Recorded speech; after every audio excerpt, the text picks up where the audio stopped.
Mayo Experience. Mayo Experience. Mayo Experience. Mayo Experience. Experience. Welcome to the Pat Mayo Experience presented by DraftKings 2021 Week 12 picks against the spread, game previews, and of course, the free money picks of the week. It'll be the second one of this week because we've already done the Thanksgiving games. If you're looking for those, I mean, it's pretty easy to find. It's on Mayo Media Network, so subscribe to Mayo Media Network. We'll be good to go. Smash like, time code us down in the description. And I'm giving 3 of you out there if you do something for me. $100 if you can do it. If you win the draw, all you need to do is subscribe to the Pat Mayo Experience on Apple Podcast Leave a 5-star review. You can make something up you enjoy about the show, whatever it is. Twitter handle, email in there so I can contact you if you are a winner. And on this show, next week, I will be giving 3 of you $100 cash, no questions asked. Well, I guess the question would be, did you do that? And the answer would be yes, because that's the only way I could have found your name now, isn't it? If you've done it before, you might want to re-up on that one to bump it to the top of the list. If not, you're still qualified for the giveaways anyway, because we always appreciate you leaving these audio reviews. We're making one last push for the end of the year. The Listeners League is for the main slate on DraftKings this week. Link is down in the description. In the newsletter, where you can always find this show link early. And that's especially relevant this week because this show, I mean, you won't know this until you're watching it, but it will not be dropping at the normal time on Wednesday mornings publicly. It'll come out like Wednesday afternoon publicly, but you can still get that link on Tuesday evening if you so demand it by subscribing to the Mayo Media newsletter. Good info in there, good giveaways in there. I suggest you do it. We've already done the recap for the week, Geoff Fienberg, and Tim was the big winner. You were in second, and we're on to week 12 now. But how you feeling? How you feeling about your Chargers not getting that primetime game and getting cursed out of it? Yeah, I don't know. It is what it is. A December game in Cincinnati, maybe it's just better that there's sun during it. I didn't really make much of it, but Tim told me it would happen, and at which point I knew it wouldn't, and it didn't happen. Seeing people complain, though, they really are like have no idea how it works. Like, we're in a very niche bubble that thinks seeing like neutral football fans that like the concept of Burrow and Herbert and this love affair that we have with the NFL draft, that should be at nighttime. It deserves to be at nighttime. Mahomes moves a needle, and it was against Denver. That's like an evergreen matchup for nighttime football. Like, they obviously look at things like market shares and TV and way more than they look at where guys were drafted, I guess. I know I'm saying market share, one team being LA, but you know, we're redheaded stepchild. In that respect, you're like Cincinnati's always like disrespected. The Chargers are like the Jets of LA. I'll go with that, but I think someone else might see that as a hyper insult. Well, I don't know about that. I mean, we'll see. I mean, the two biggest markets, the team that doesn't matter in those markets, that makes a lot of sense to me. But coming in, riding high after having the best week of anyone, it is the Coin. The Coin, rebounding, still ahead of Tim Andercuss in the overall standings. Once again, you can find the cheat sheet in the newsletter as well. But coming off a poll victory from the Thanksgiving show, it is the saddest man on the planet, Tim Andercuss. Tim Andercuss. That's not my name. Before we address that, I just want to say to Geoff, the reason I thought Chargers-Bengals would get the spot is because I thought CBS would protect the Kansas City-Denver game because they've got the late slate. This week it would protect, or that week it would protect it in the 5 o'clock window. That's why I thought you would get Bengals Chargers, because it would be protected. So I was wrong about that. Well, if people have missed the Thanksgiving show, I would suggest you go watch that first because there's going to be a lot of references to that show in this show. But I played my wife, the clips of you, Tim, and Tim went on this big rant about sitting at dinner tables, and it turns out he eats dinner over the sink. So I think that we're going to host a dinner party, but she's just going to put a chair in front of the sink. That was her suggestion. Look, the both of you came on this podcast when I said that I thought at least 5% of people eat a meal once a month in front of the sink, and you laughed and you mocked and you scorned, and thousands of people voted in that poll. Over 3,000 people cast a ballot. There you have it. And 17% of the people, that's almost 1 in 5, eat a meal over the sink. So, like, you were all both wrong, Jeffrey and Patrick, by a factor of over 3.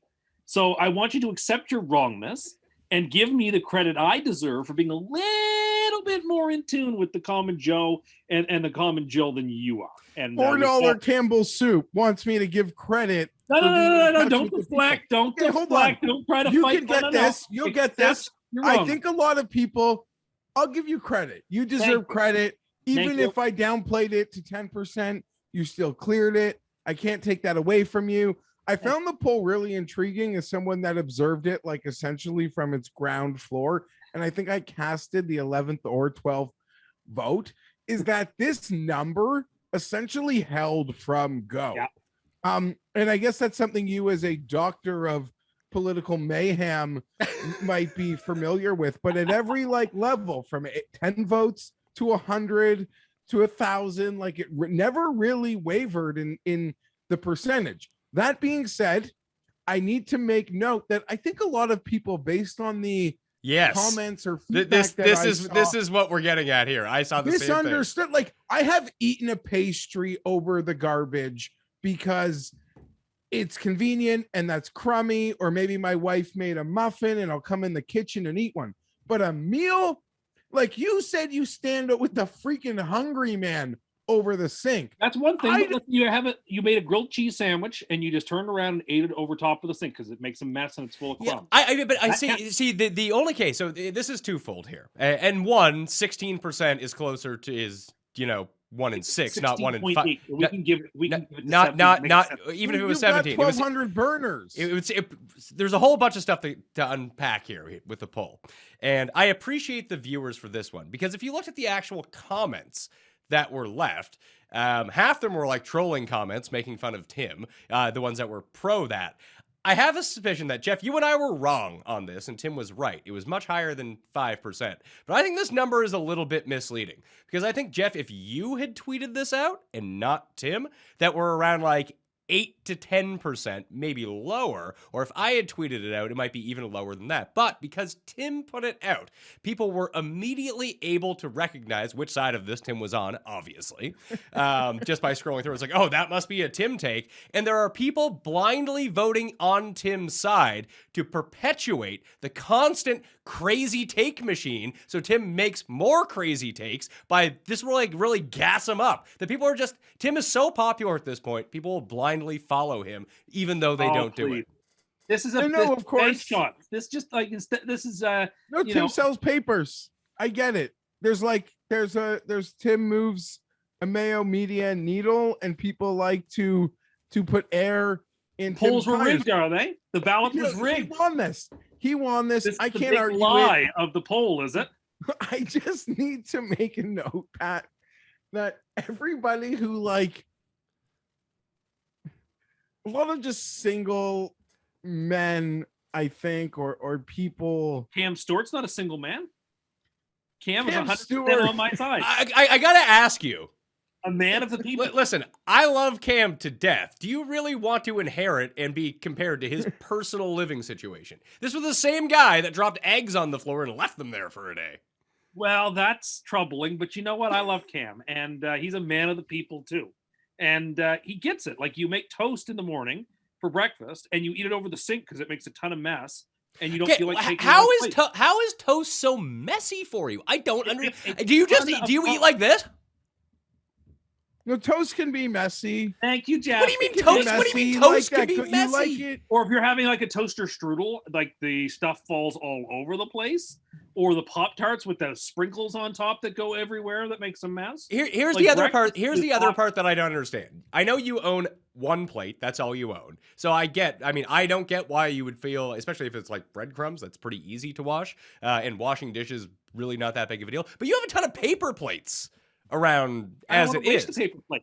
It's just easier to eat it over the. And again, see, this is what you're not understanding. No, here's what I fail to understand when it comes down to all of it.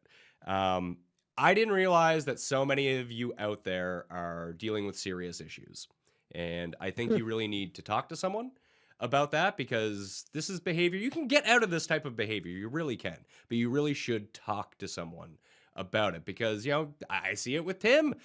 You just live kind of these sad lives. You can get yourself out of this situation, though, and be able to sit at a table and eat your food. Yeah, I you're think right. people Like when Thoreau writes that misunderstand. most men live lives of quiet desperation. Okay, yeah, all right. I just think didn't a lot realize of so people- many. I just didn't realize there were so many pathetic people out there. Honestly, It's not. No, I pathetic, think a lot of Ego, people but everybody does it. misunderstood. Like there are many times, more than maybe once a month, where the bottom of a chips bag I will like eat over the garbage, right? Or maybe the sink, but that's not a meal over the sink. But if like you order pizza in, you're by yourself for the No, weekend. Pizza. no. You I stand over just told and you eat the pizza. other. No, I've done no. that.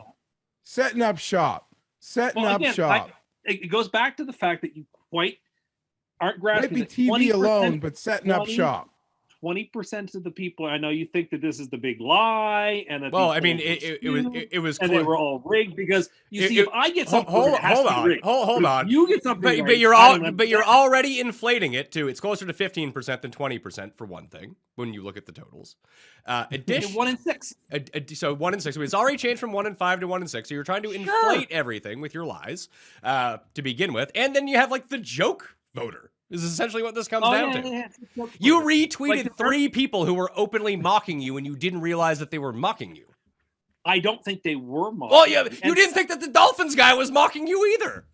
I don't think he was. I Well, think that this means again, you have serious mental problems. Oh no, but here it is. If I think that somebody's doing something to mock me, I get accused of main character syndrome. Oh, you think everybody's out to make fun of you? But then if I say something's being serious, like, oh, don't you realize that person's trying to mock you? Like, I can't win no matter which way I turn. It would be We'll one give you thing. that. It would be one thing. Thank you, Geoff. Yeah, but Thank you it's for not giving that me he that. can't win. It's because he lives in an alternate reality. You ask people, and people present to you these facts, and it's not just me doing it. It's, well, now we're up to like 7 people who have commented in on this and trying to figure out what's parody and what's not. 7 people agree it's parody. The other person, you, believes it's not. The 7 people are right, Tim. You're not. You maybe just have no trigger for that. Maybe you just don't see it. I think this has also been like a defining factor in why I don't really feel like there's much of a debate in who could be more insane between Tim and Agreed. I, because I'm self-aware enough to just acknowledge like some of the sad realities of my reality. Well, Tim like totally lacks the self-awareness required to pick up on some of these things. I don't agree with any of this. Of course you don't. You're living in your truth. Well, the truth is that you were wrong by over a factor of 3 on that poll. That's what's the truth. So less than what you thought a bouquet of roses was worth. Sure, but again, here we go. You're turning the subject matter to a more comfortable ground for you. No, because you're listen. not happy with the fact that you Jeff and I lost. both admitted that we were wrong on the poll. Well, then why can't we just accept that and then move on instead of turning it then immediately to something else that you can whack me with?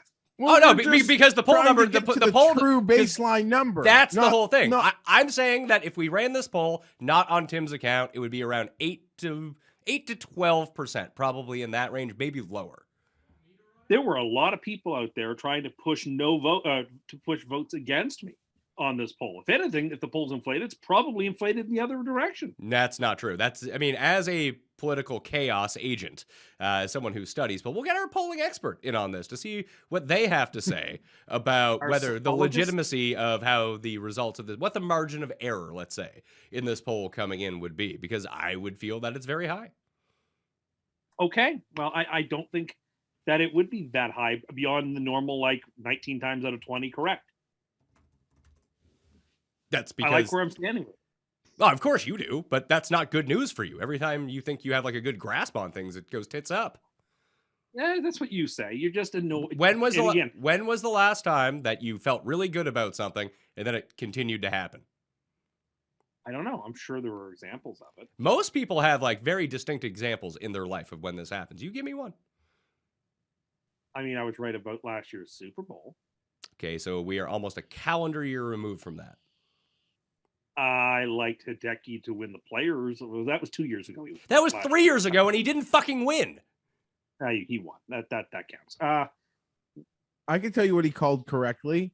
What did I call- around week 3, he told us exactly what the state of the New York Jets. And if you just isolate that tape without taking some of the things he said between weeks like 4 through others, then like that was a true statement. Okay. No, I mean, whatever. So I'm feeling good about it. all I want to tell people out there, very seriously, if you voted yes in that poll with Tim and you're watching the show right now, I can hear you, but there's other people that can hear you too. 1-800-273-TALK, 24-hour crisis hotline. They will be able to listen to you and you can express all your feelings to them. I suggest very much so, especially because it's the holiday season, that you should really call that number. So we should move on to the games.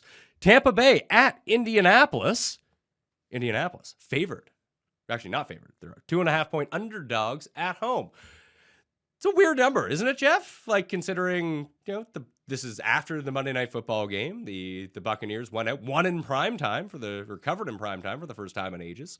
And now we have the Colts coming in, riding high, obviously. But do we think that Tampa's defensive line is so banged up at this point that their like tremendous run defense has no shot of slowing down Jonathan Taylor? Because it seems like Tampa's a significantly better team. Maybe I'm reading that wrong.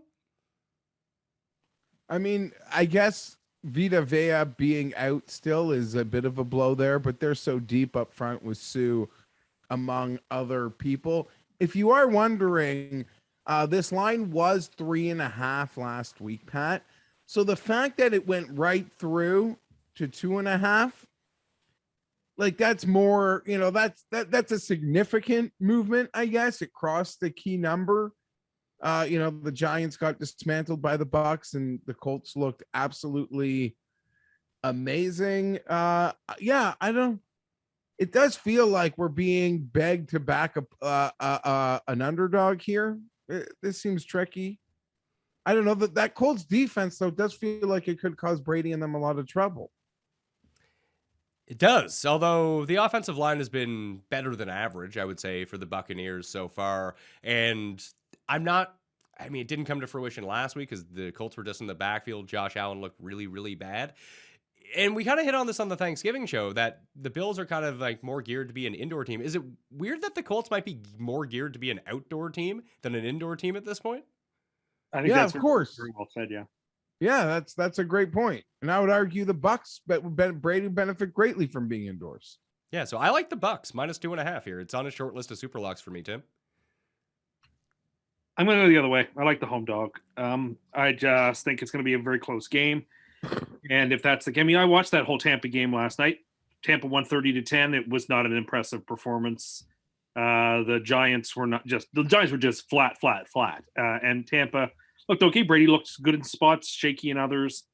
I think this is a marvelous test. If Jonathan Taylor can tear through this defense, that will be one heck of an accomplishment. So yeah, I'm going to play the Colts here, and what I think is a close game. I want the points. Geoff, are you taking? going to. Oh, go ahead. No, I'm going to say I'm going to lean with you here, Pat. I'm going to take Tampa. It really boils down to the injuries that the Colts have in the secondary. It seems like they could be down 2 of their safeties. They're now down, I think, both of their starting safeties from the start of the year. And that's sort of exactly where Brady can dominate you. He knows exactly what you're going to do. He's going to see it before it happens. Granted, Darius Leonard is spectacular and he can play what feels like 2.5 positions at times. I feel like I'm trying to get tricked here and I don't want to get tricked. So give me Tampa Bay. Not sure if Antonio Brown is going to be back for this game or not. I'm guessing not.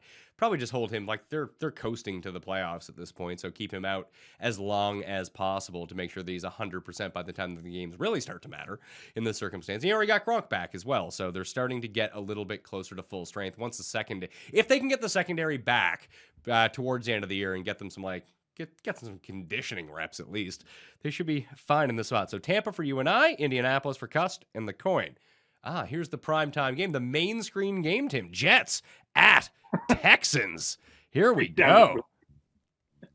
Texans are only favored by 2.5 points in this game. 45 is the over-under. Am I safe to guess that Flacco is going to play quarterback?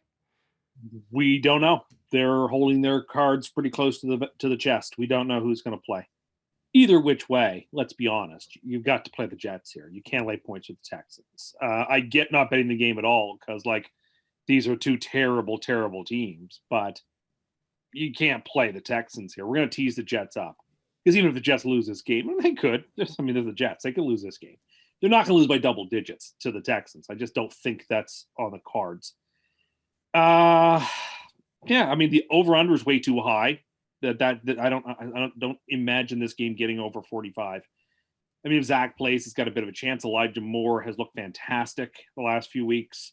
So maybe he and Zach Wilson get something going. But Michael Carter is out for the Jets, and the Texans just don't have a whole lot going on the offensive side of the ball. So really, really like the under in this game, and I will play the Jets, and we'll tease the Jets up to 9.5 because they're the first leg of a 5-team 7-point teaser. 7-point teaser this week. I'm curious to see why it's a 7-point teaser and not the 6.5 or the 6. Well, you'll see. I think I have the game in my mind looking at the sheet of why it's going to end up being on that number. I think the biggest bet in this game, depending on what the number opens at, is Ty Johnson over receptions with Michael Carter out. That seems just like even if it's like 4.5, the over probably still hits when that comes down to it. I like the Texans here, Geoff. The Texans have looked better. Their defense looks pretty good. The way that Tim talked about the Jets defense through like 3 weeks of the season before they were the worst unit in all of football, the Texans have kind of rounded into that team. Their pass rush is now like top 10 in the league. It continues to get better. They rocked. Like basically what we said about that game last week actually came to fruition, where if the Texans can just get up early, they can kind of put Tennessee in a bad hole because they'll be able to get into that backfield because the offensive line for the Titans is so bad at pass blocking that if they can't effectively run the ball or just not able to because of the score, all of a sudden you got a problem on your hands. Well, the Jets can't block, and Joe Flacco is horrible. Zach Wilson's even worse, and Mike White is probably the best of the bunch, but apparently he's no longer eligible to be playing for the Jets. Maybe Josh Johnson can play. He's like their second best quarterback. But the Texans are going to be in the backfield without blitzing this entire game. So I don't even really know how they're going to end up scoring points. Like the Texans defense to me at this point, and maybe it's a bit of a different situation because the corners on the Dolphins are so much better that maybe the Jets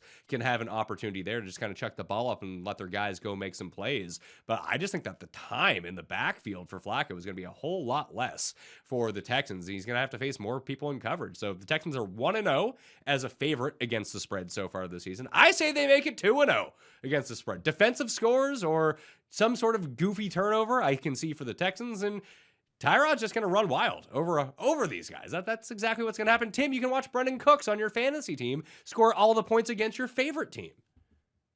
Phenomenal. I can't wait. This game will not be on the main screen on Sunday. Maybe we'll have to put it there. No, there's good games this week. I don't want to watch this. I mean, I want to watch this game because I'm masochistic, but I don't want everyone else to have to endure it. Geoff, is there any better betting situation in football than betting on about the Jets with Tim when they're coming off one of these big wins? As devotees of the show will remember, maybe you do too, I don't know. But Tim gave me 2-1 on a Dolphins anytime straight up win against the Jets this season after they beat the Bengals. Go ahead, get your laughs in. That's fine.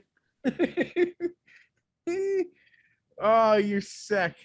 You're sick, and you lack the self-awareness I was talking about earlier. You're just pushing that line, Geoff, because you know that you're going to get like 30 to 40 to 50% of the vote. And you're out there like a spin doctor after a debate, just trying to spin the narrative in your direction. I know what you're doing. Please. You're so goddamn insane. Oh, yes. I'm you're the one who brought it up. You're the one thinking about it all the time. You just said something. I don't know what you're even talking about. Yeah, okay. What are you talking about it all the time? You brought it up unsolicited today. Unsolicited. Because you're saying insane things and you're not even self-aware enough to realize things all the time. Here's the thing. You're not even self-aware enough to think you're like the slightest. Like you think everything you do is right and normal. Well, if I didn't you by your grandma. If I didn't think what I was doing was right, I wouldn't do it. But I'm saying you give no, like you don't, you're so absolute. Like you don't even give any credence. Like maybe I'm Like you're like, no, I'm so not insane. I could never be insane. No, I couldn't. Everything I do is normal. Normal to me. Hey, that's fine. I don't know. I now like what Go am I supposed ahead. to talk Go about ahead. this game now? You just Yeah. wasted my time to talk about the game. I like that Rex Cap it. and Salah seem to have squashed their beef a little bit. So good for you on that. Seems like they had a Good, yeah. conversation. I'm gonna make a revolting bet. That's picking the Texans laying points, needing the Texans to win by what might be a field goal or more by the time the game kicks off. I don't think so, because this game was at 3 for the Texans and it's down to 2.5. If Flacco plays, I'd be less confident in the Texans. Feel like he could just dissect it and make it work. Okay. Zach would be way more of a wild card. I know what Paul is up to. Paul just tweeted out himself whether anyone eats meals over the sink at least once a month over 10 minutes ago. And guess what? The vote is 82 to 18, the exact same ratio I as don't know my why Paul's trying so hard. the exact same ratio. How many votes are in You're that? gonna allow Tim to just gloat again? 200. 200 votes. But again, it's the same thing as Geoff said. That percentage has held no matter what the amount of votes have been. Well, add more, I guess. 20% of the people eat a meal over a sink once a month. That's who we are. I gave out that mental health line crisis number just in case that number is accurate, because I'm worried about people. Unlike you, who think this is normal behavior. Well, clearly it is. Why? Because 1 in 6 people do it? That means that means a lot of people are doing something. If 1 in 6 people are doing something. That is a gigantic minority. You realize that? That's still a ton of people. I just didn't realize there were so many sad people watching that show. That bums me out. What doesn't bother me? It validates me. Well, how does that validate you that 85% of people disagree with you? Oh, well, that I'm used to. But the fact Hold that on. you guys are so certain of it. You just want to employ sad people, but you don't want them to be watching also. Yeah, well, I mean, it's part of the fun of the entire thing. So you're taking Houston, correct? Yeah, I don't know, the battle for second overall, right, Tim? Yeah, that's right. With the Lions being in a really good shape for the first pick, the Jets having right now number 2 and number 5, feeling pretty good about things. Oh, Tim, you got breaking news? I do indeed. Zach Wilson will be under center for the New York Jets this Sunday. Great, which is great. If he gets to play the Texans and if he tears them up, I'll be very excited. Either way, I'm glad to see him back after a brief hiatus. This is a great spot for him to come back. A brief hiatus. He was supposed to be out 2 to 4 weeks. Last week was week 5. He was just too big of a chicken to play Tua. You wanted him to be 100% healthy before he came back. He's now obviously 100% healthy. I look forward to seeing him play well. I mean, this year is all about next year. We have Michael Carter, who looks like a beast at running back. We have Elijah Moore, who's been the second, or probably better said, the third best rookie receiver and a beast since we drafted him. We have Corey Davis. We have Zach coming back. We have 2 top 5 picks next year, which we'll use on the defensive side of the ball. We have Carl Lawson coming back. We have May probably coming back. Zach settling in. 2022 has all the makings of a worst to first year. So I'm excited. Oh my God! You say this. Playoffs you have said this year. every year on this show. We even had a friend dig up all of your tweets that resemble this exact same thing. The Jets just fucking suck. They're never going to be good. Why don't you just deal with it? Never going to be good. Okay. All right. Well, then, if you say so. Have they ever, in the entire time that I've known you, have they been, since we've been doing this show, have they ever been good? Well, I mean, you and I watched them beat the Chargers in that AFC divisional game. Well, we did. He and I were watching that game together. That was before we did the show. That was over 10 years ago. And then the next year, they beat the Patriots in the second round and got to the championship game and got screwed against the Steelers. And then we started doing this show the year after that. Have they been good since? Well, they had that one year they went 10-6. How did that work out? They got screwed. Mm-hmm. Mm-hmm. So maybe it's your fault that they're so bad. Maybe it's all my fault. Yeah. Okay. Sure. I'll take the slings and arrows. I don't care. Well, Yeah. people. I mean, Well, let's just well, we had Jets fans tweeting into the show saying that you were embarrassing Jets fans based on like how mental you are. Okay, well, that's nice. It's good that that's what they want to believe. Okay, like I'm not bothered by these things. You can't rattle me. I'm unrattleable. That's the difference. well, what if Zach looks really bad against Houston? Like Then I'll Denver? say it's his 6th game as a quarterback, and it's okay. So Like, it doesn't matter. It doesn't matter how bad he does, Geoff. Only if he's good does that matter. yes, if he's good, it matters. If he's bad, it doesn't matter this early on. Absolutely. You might say that's an unfair grading curve, but it's a lot harder to look really good than it is to look really bad. Peyton Manning nearly threw 30 interceptions But as a why rookie. does Tua why is it so fair for you to be so critical of Tua? And Lawrence at the same time, but Zach Wilson gets a complete pass. Zach does get a pass. He's hasn't been healthy. He hasn't had the help from his receivers. Tua. You said they had a bomb squad. Well, I mean, by the numbers, they had the best receivers in football in weeks 8 and 9, and have been one of the top scoring teams in football. So when they didn't have Zach Wilson, they had the I best don't want. receivers in the league. You know what? You're not going to get me rattled. No, You're not gonna get me- I'm asking you a genuine What you question. tried You to just said that they had the best receivers in football by the numbers in weeks 8 and weeks 9. They have those same receivers now, so shouldn't they still be good? I expect a very nice week out of Zach. I'm hopeful. But if things go wrong, I'm going to let it slide. It's still like week 6 or 7 for him. So it's okay. Things take time to develop.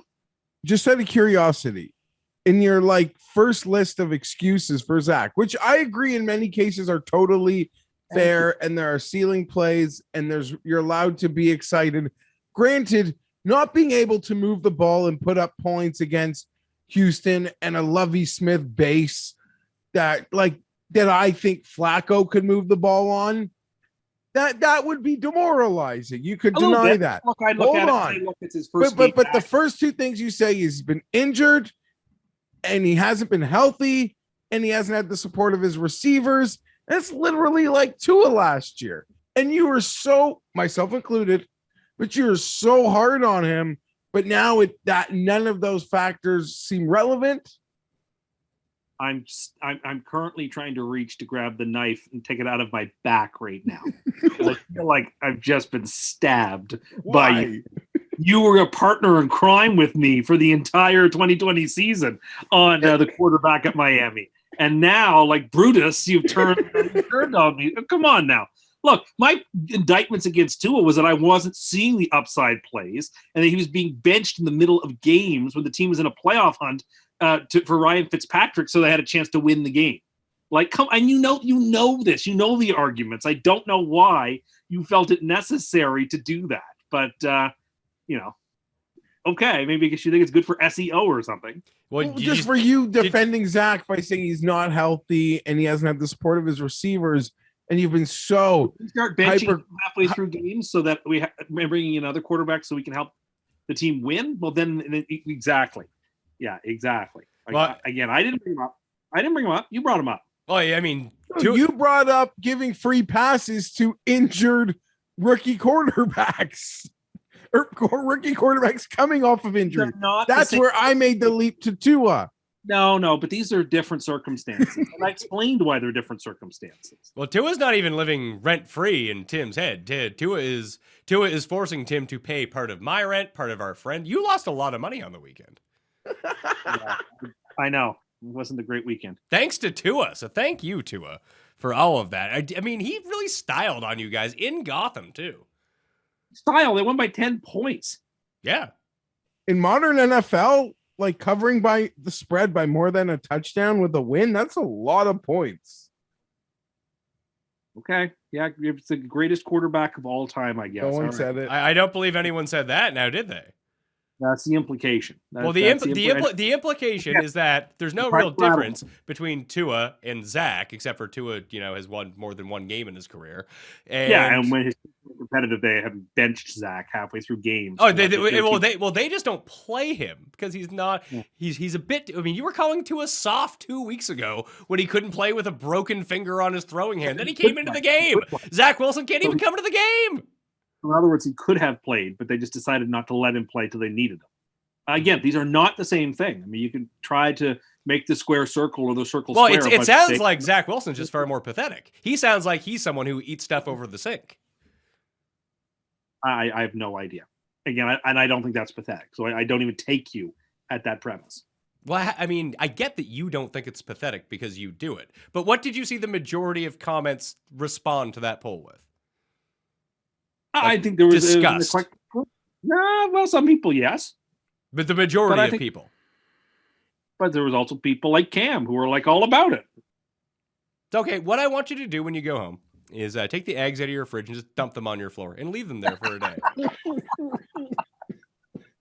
Just do that, and then you and Cam can live the same. And you also have to drink it. You also have to drink a 26 of vodka tonight too. I can't do that. I probably haven't drank the. Well, you don't sound like you're very much a man of the people now, do you? You ask him about this on the Friday show and see if he doesn't agree with me. I guarantee that he'll agree with you, and then me and Pizzola will be like, "Good God, man!"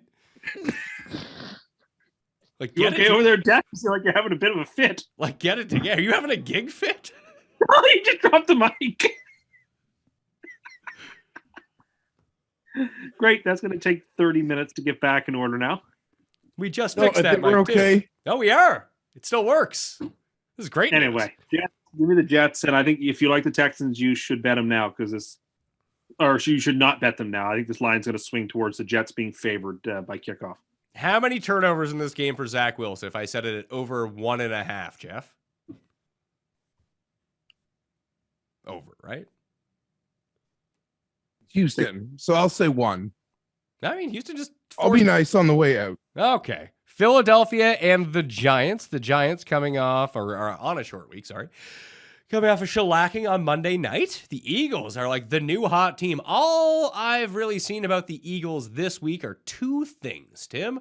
1, Jalen Hurts is now the number 1 fantasy quarterback in total points on the season. Number 2, a breakdown of the rest of the season's schedule. People are doing with Philly like you did with the Jets 3 weeks ago. And they're just giving them wins all the way down the stretch and saying, you know what? Not a bad Super Bowl bet at 80-1. It looks like they're going to make the playoffs. I don't want to say that the Eagles are going to outright lose to the Giants, but that 3.5, I feel like that half's going to get people here. I'm taking the Giants at home. It's just a bit of a case of one team is just being pumped up way too much on one side. Jason Garrett was just fired. I know that Freddie Kitchens is stepping in, but that seems like lateral at worst. So no, I don't think that's true. Freddie Kitchens, when he was an offensive coordinator in Cleveland, before he got the head coaching job, was actually a reasonable offensive coordinator. I'm with you. I'm not teasing the Giants up because the Giants, I don't trust them at all, but I'm going to take the home dog in division here. I think that's the way to play this game. I think we're reading the same tea leaves here. Geoff? It's hard not. I mean, I love Jalen so much, but I guess the Giants just being at a total nut low. What an embarrassing scene on Monday night. Some of the cut-ups from that game, like 3 receivers in like a 3-yard window of each other on 3rd down. Total shit show. Well, that's a great. I thought that was a great strategy because you just throw it in that direction. It's like, what was it? 500 up. You just have enough people in that one space, and hopefully one of your guys comes down with it. That's a savvy move on their part. I guess, but unfortunately on that play, a 3-man rush beat a 5-man front and got right into Jones's face. But it does seem like the smart play. I don't know if it's the narrative play, but the smart side this week does appear to be on the Giants. And I will like to say, well, Pat, I think you see yourself as a Saints whisperer, and you finally got God, and no reason to not feel confidence in being able to predict the Saints. And I think you'll be right. Or I guess, I don't know. I think you were right. Speaking as that game may have already happened. I see myself as an Eagle whisperer. I'll take the Giants plus 3.5. Late game, 4-quarter game, real, just weird NFC East football game. Probably even coming down to a kick. So I'm going to take the 3 and the hook. All right, so round of Giants. Not the coin, though. The coin is going to stick with Philadelphia in this game. Carolina at Miami. Miami is a 2-point dog at home, 43.5. is the over-under. This one is tricky for me because it really feels like Carolina, is by far the superior team, especially at what they do well versus what Miami does well. And what I mean by that is the Dolphins' corners are excellent. That doesn't really make that huge of a difference when you're playing Cam. Like, this is going to be a very run-heavy game, a lot of short throws, a lot of stuff over the middle, a lot of misdirection, a lot of Christian McCaffrey. The run defense is pretty good for the Dolphins, but McCaffrey's going to be able to be utilized out of the backfield and in the flats, and that's really where the Dolphins are weak. So, they're going to sacrifice Robbie Anderson to run nines down the sidelines. Great. I mean, that's him getting 0 would be like what he does every week. So, not that big of a deal. And when you look at what Carolina does well defensively, yeah, they're getting healthier in the secondary. Gilmore's been really good for them. But at the same time, and they do have some spots like deeper in the secondary, and that's just not really where the Dolphins are going to attack you because there's still no Parker. There's still no Fuller. It's going to be a lot of short passes. And the offensive line, while it did hold up pretty well against the Jets, it wasn't immaculate by any means. Like, there were stretches of that game when we were watching it, Tim, where the Jets were into his face the entire time. He got the ball out pretty quickly, and when they were able to find the right rhythms, they were able to do really well. And they finally sucked them in for that deep throw, and just Mac Hollins was wide open down the field. The Carolina pass rush is still pretty good, and Miami's offensive line is still one of the worst units in all of football. I just think when you look at the line of scrimmage, if Miami's going to have to blitz the shit out of Carolina, but that works a lot worse when the team is primarily going to try to run the ball and when you can run RPOs out of the backfield. So I just think, like, styles make fights. I think this is a great matchup for Carolina. I like them -2 here. This could be super lock. I agree with everything you said. Yeah. And specifically how those styles can make fights and how good they can be with the quick passing game or that RPO game. You catch them a couple times in this game. It almost feels for certain, Pat, that Miami's going to get caught playing something too aggressively, and Newton will be able to sneak the ball out to McCaffrey for huge plays, like big chunks at a time. Great point with the corners there. I guess to play off the joke, the dream is going to finally die for the Dolphins this week, so Tim can stop complaining about articles that point to their 0.9% chance of a postseason spot. And looking at what Carolina does very poorly on defense, like, they're really bad at stopping the run, and Miami's running game is just so lax. Like, Gaskin's been scoring fantasy points, but when we were watching that, Tim, like, when did the Dolphins look the worst in that game? It's when they kept running that stupid Wildcat with Myles Gaskin. Like, they were over and over again in the red zone. Yeah, they were just trying to get real fancy for no reason, and I didn't quite understand it. Because it was great. Every time they ran it was like a victory for the Jets. And your point is exactly right. The Dolphins are a blitz and cover team, but that does not work against a team that can destroy you on screens like the Panthers can. Yeah, I'm with you. I'm going to take Carolina as well. You would think Baltimore would be able to kill a team on screens. Yeah, but Baltimore doesn't run screens like that. Baltimore's all like pounded up the middle, Lamar running, and deep shots, or like these like 20-yard seams to Andrews down the middle. McCaffrey is really the big X factor here for Carolina. Like, between him and Cam, like, it's one thing when you're bringing safety blitzes the entire time on Lamar and containing him to the pocket. Like, Devontae Freeman's not beating you. Le'Veon Bell's not beating you. Christian McCaffrey will. Yeah. And, I mean, you mentioned it with the O-line of the Dolphins. A big concern for me in this game, Pat, would probably be that I think Carolina's given up the second most quarterback pressures this year. To a definitive gap between their second most and the Dolphins with the most. I just think that Carolina D-line is so much more capability of really causing havoc against a piss poor offensive line, say, compared to that Dolphin D-line that, I mean, we saw them on national TV get trouble, but like you guys mentioned, there were times in that game where Flacco felt comfortable in the same embarrassing way that the Chargers allowed Ben to feel comfortable. Like, what the hell, man?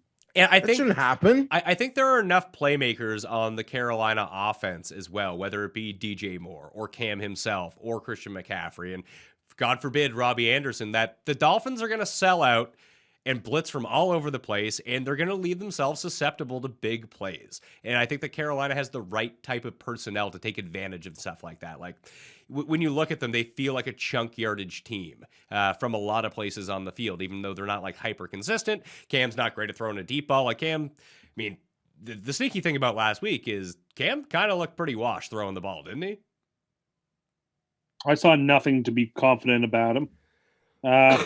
I'm hard pressed to pick the Panthers many times this year going forward, but just this is a fantastic spot for them. And the Dolphins are now starting to get some buzz. They've won 3 straight games.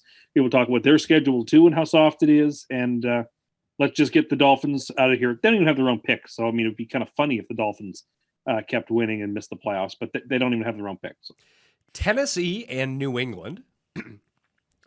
I think Tampa-Indy is probably the game of the early slate. This is probably pretty close. This is not going to be a fun game to watch by any means, but the Patriots are favored by 6 at home. 44 is the over-under. We talked about this on the show last week, that if you like the Patriots in this game, bet them last week when this line was 2.5 for the Patriots, because we all thought the Texans were going to give the Titans problems, and that would just shift this line so immensely. I don't know what to do here, because I have just been so confused about the Patriots all season long that maybe they are actually this legit. But as we talked about on the Thanksgiving show, will the Patriots be able to sustain this level of efficient offense, ground game, and great defense for the next 3 months? Because it feels like they may have peaked early. Not to say that peak is over by any means, or that it will be over, but it kind of feels like a buy low on the Titans, sell high on the Patriots. But like AJ Brown might not even play in this game. Like it's looking tough for the Titans. Are they this year's Steelers? You're 100% right that it does feel like with the spread based on last week, there's definitely a buy low opportunity on Houston, but you know, the Patriots can lay the wood and they just don't let bad teams. They're so good at not beating themselves, and there's so many bad teams and bad coaches in the league that just will beat themselves through the attrition of, 4 quarters. And I found last week in the league, a lot of coaches, like they're such a gung-ho to go for it all the time. And, Matt Nagy in that Baltimore game, there are just a couple examples where don't you just need to know your opponent? Like if you're not playing one of 3 quarterbacks, you don't need to desperately feel like you got to go for it all the time. Like breaking news again. Do you see why Zach Wilson is starting this week, Tim? No, I have no idea why. You worked your voodoo magic. Unvaccinated Flacco put Mike White on the COVID reserve list. They're both out. What? Oh my goodness. Wow. That's crazy. I hope everybody feels okay. And you don't think that you have special powers? I don't think I have special powers. I will say in this game, without a doubt, I like the Patriots. The Patriots have played badly in a grand total of 1 game this season, and that was against New Orleans. They gave away a gimme victory to the Dolphins with a fumble in week 1. They played the Cowboys to a draw. They played Tampa to a draw, and then they won every other game other than New Orleans. New England's played really, really good football, and it's time for us to accept that fact. And so we're taking them. And we're teasing them down actually to +1 because I need to get that 7 on a couple other games. Oh, teasing through 0, huh? Yeah, but just I really Titans money line it is. I mean, would that be shocking? No, because the Titans have beaten every other good team in the AFC. They still have a game lead on everybody. If they were to win this game, then they basically would have a 2.5 game lead over everybody, or a game and a half lead over everybody with all these head-to-head wins. Yeah, but they have an unfortunate situation coming up where they still have to play the Jags and the Texans again. Games they're guaranteed to lose. Maybe, but I mean, if the Titans winning this game would give them a huge advantage to putting the AFC playoffs through Nashville. It would be a big, big, big win if they were to have it, but I don't think they're going to. I don't see them being able to get through the Patriots. The Patriots don't do anything poorly. And as long as they don't beat themselves, I really like New England here. Really, really like them. Per the numbers, New England's the best team in football right now. I believe it. I believe it. At least the best team in the AFC. I think there are NFC teams that are better, but I can get behind it. I understand it. Yeah, by the numbers, the top 4 teams in football are the Patriots, Rams, Cowboys, and Bucks. And then there's a drop off after that. But I'm just gonna say I think Tennessee wins this game. I don't have a ton of reason why, but they tend to up their game. Again, Vrabel knows how the Patriots want to run on offense. He understands their defense probably better than any other coach in the league. Tennessee has given the Patriots problems. I think like the talent gap between where the teams are at right now heavily favors the Patriots. It's just more of a spot type game, and where the past 2 weeks all we've seen are the teams that they're awesome and they just go down in flames. It's like, Yeah, well, that's okay. fair. That's a fair point. I will probably just put a sprinkle of the money line on this, but I'm gonna wait because this is not staying at 6. People are just gonna hammer the Patriots all week. It's probably gonna be the biggest one side of any game this week, I think, because it is the biggest spread. This is going to be the Survivor pick if people are still left in Survivor, being the biggest spread outside of the Cowboys on Thanksgiving. This is the same Tennessee unit that just beat the Rams 2 weeks ago, like in the post-Derrick Henry. I think A.J. Brown has to play in this game for them to have like a realistic chance, but again, that is the exact same squad that beat the Rams 2 weeks ago. And now just because they lost to the Texans, they're absolute garbage. I just see the pendulum swinging back the other way. I'll take the Texans +6, Geoff. Guaranteed there's line value on the Texans. Titans. You both Right. said Texans. Well, the Texans gave the Texans gave the Patriots a pretty good run. Yeah, That was really not a good good game. That was a Their Patriots best got game of away the with year. the Patriots got away with one in that game, or Tim. That's fair. I hate this game because I'm really confident New England is going to win, but I really think that Tennessee probably can cover, or there's definitely spread value on them, but I'm just going to take the Patriots. I don't love the game from a spread perspective. I think Tennessee's fraudulent in so many ways. They can get exposed defensively. They don't have Derrick Henry to lean on. If they've got injuries on the front, in that receiving court, it can cause a world of problems. Tannehill's throwing a ton of interceptions. The Patriots, you name the game, there's been a clutch interception, what feels like by a different person every single game on this incredible run. So I see no reason why we don't get 1.5 here too. Patriots, it continues. Patriots. Pittsburgh at Cincinnati. Is this a loser leaves town match with the Cincinnati now favored by 4 points at home and a 45.5 over under?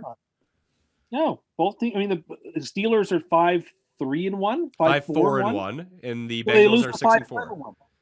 Yeah, no. Both teams could lose and still make the playoffs, without much difficulty. I'm taking the Steelers here. I don't think the Bengals are beating them twice. And even if they do, I think it's going to be very close. Steelers have been playing close games. The Steelers are, despite having all these problems and Ben being dust, they nevertheless are competitive against the bad teams and the good teams. And yeah, I think 4 points is too many points. I think there's definite value on Pittsburgh. I think it might be my favorite spread of the week. We're teasing the Steelers up to get them to 11. They're healthy, right? Like I saw today, Watt, Hayden, Fitzpatrick, they're supposed to get them back for this one. They're a formidable team. Chargers probably don't win that game if those 3 guys are playing. They were so into their bag of tricks.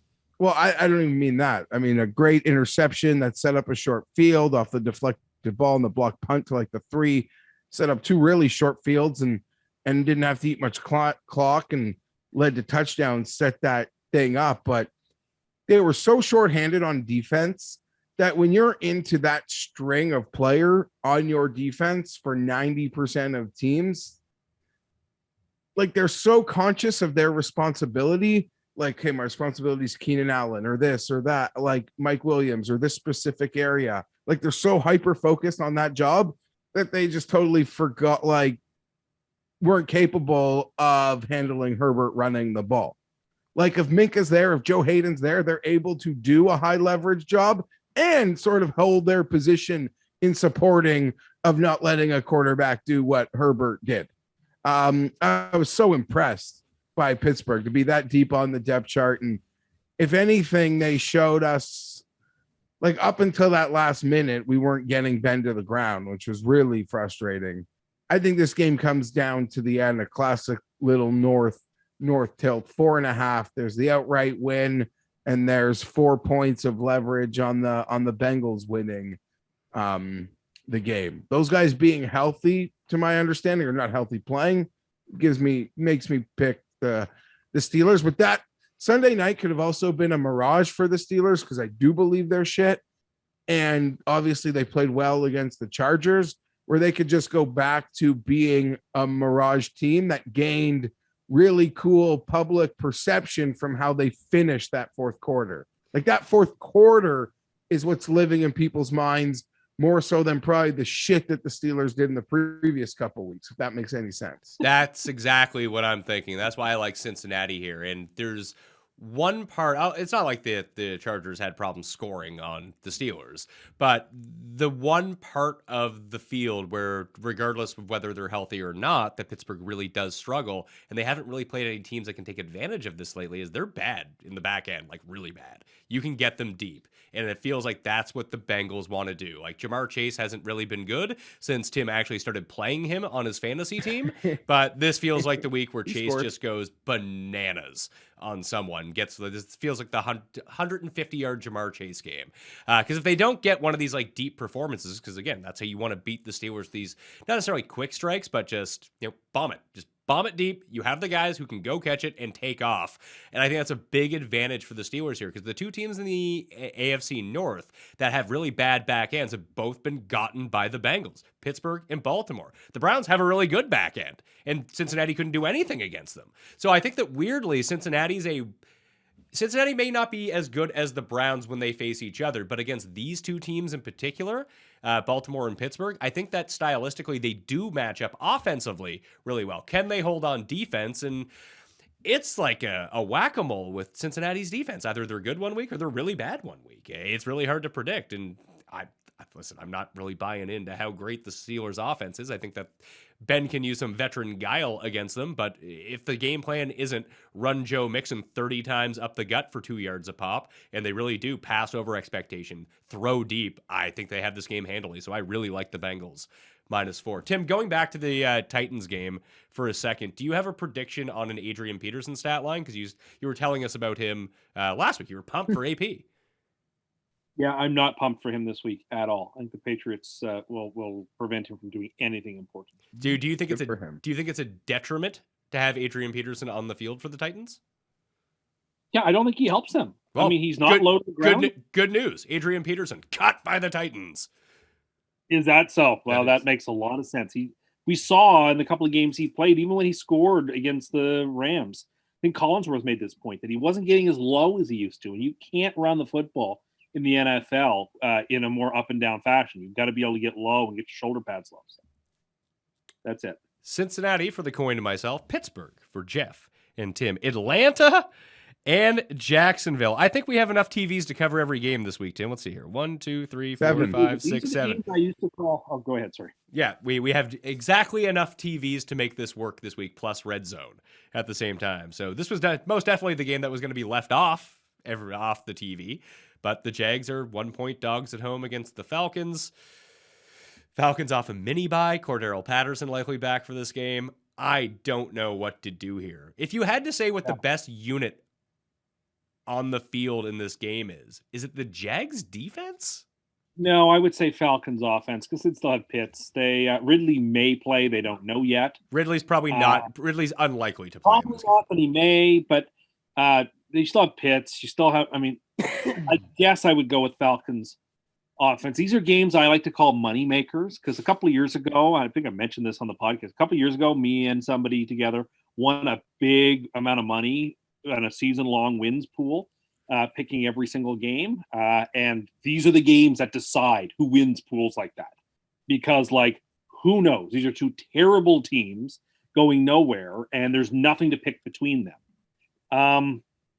I like Jacksonville here. I know that I just think that I don't care that the Falcons are coming off a mini bye.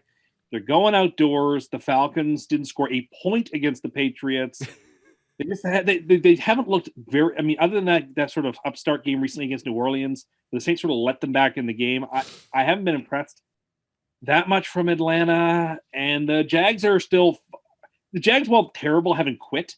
Like they're not a dead team. I just think between two awful teams, I think Jacksonville's scrappier, and I will take Jacksonville. I'm leaning Jackson. Jackson. Okay, well, Geoff, tell us about Atlanta. I don't know. Getting it totally embarrassed on prime time. I embarrassed myself by betting on them. I'm not here to say I'm running to bet them again. And I, got suckered into a TV game last week, but Atlanta seems to have, they have 4 wins this year, and they seem to be pretty good against this level of opponent. Yes. Beating the Giants, beating the Dolphins, beating the Jets, it seems. A loss, right? And including a nice resume, whatever, a win that maybe allowed us to overthink what they were versus the Saints. But this is a class of opponent that they seem to have success against. So I'll just ride that.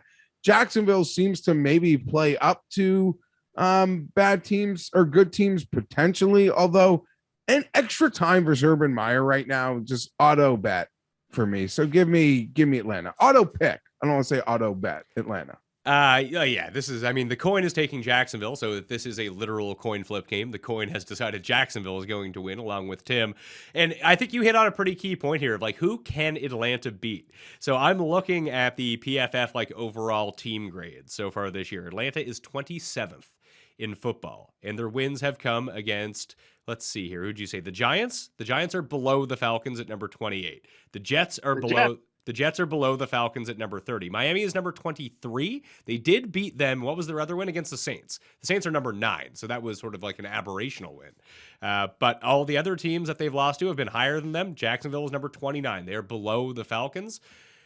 In a true coin flip, Matt Ryan against Lawrence. Could this be a Trevor Lawrence finally breakout game coming up? The first time he really looks good in a game? Totally. He needs it. I hope so. He doesn't need it. If he plays poorly, it doesn't matter, remember? Or was that only Zach Wilson? No, there's no one talking about him being replaced in the near future at all. The job is he has no. It's funny, for a guy who was drafted first overall, I don't think I've ever heard less buzz about a quarterback in my life than I have about Trevor Lawrence. No one talks about him. No one covers him. He's never talked about him on PTI. And maybe because he just went to the Siberia of football, that no one cares about the NFL in Jacksonville. It's hard to explain why it is that Trevor Lawrence has zero expectations and zero attention, being the first quarterback in the draft and being given some of the greatest comparisons of all time. It's a very weird circumstance that is hard to replicate publicly. I think it's just because it's Jacksonville. And that could be it. And that they're not good. They're a really bad team. The story out of Jacksonville this year has just been Urban Meyer over anything else. No one. I would assume that Jacksonville is the lowest rate. When people have like I said, going through all of the games this week, if there was an 8th game, this would still be the number 8 game. That wouldn't make. We have 9 TVs to watch. This one would be off of it.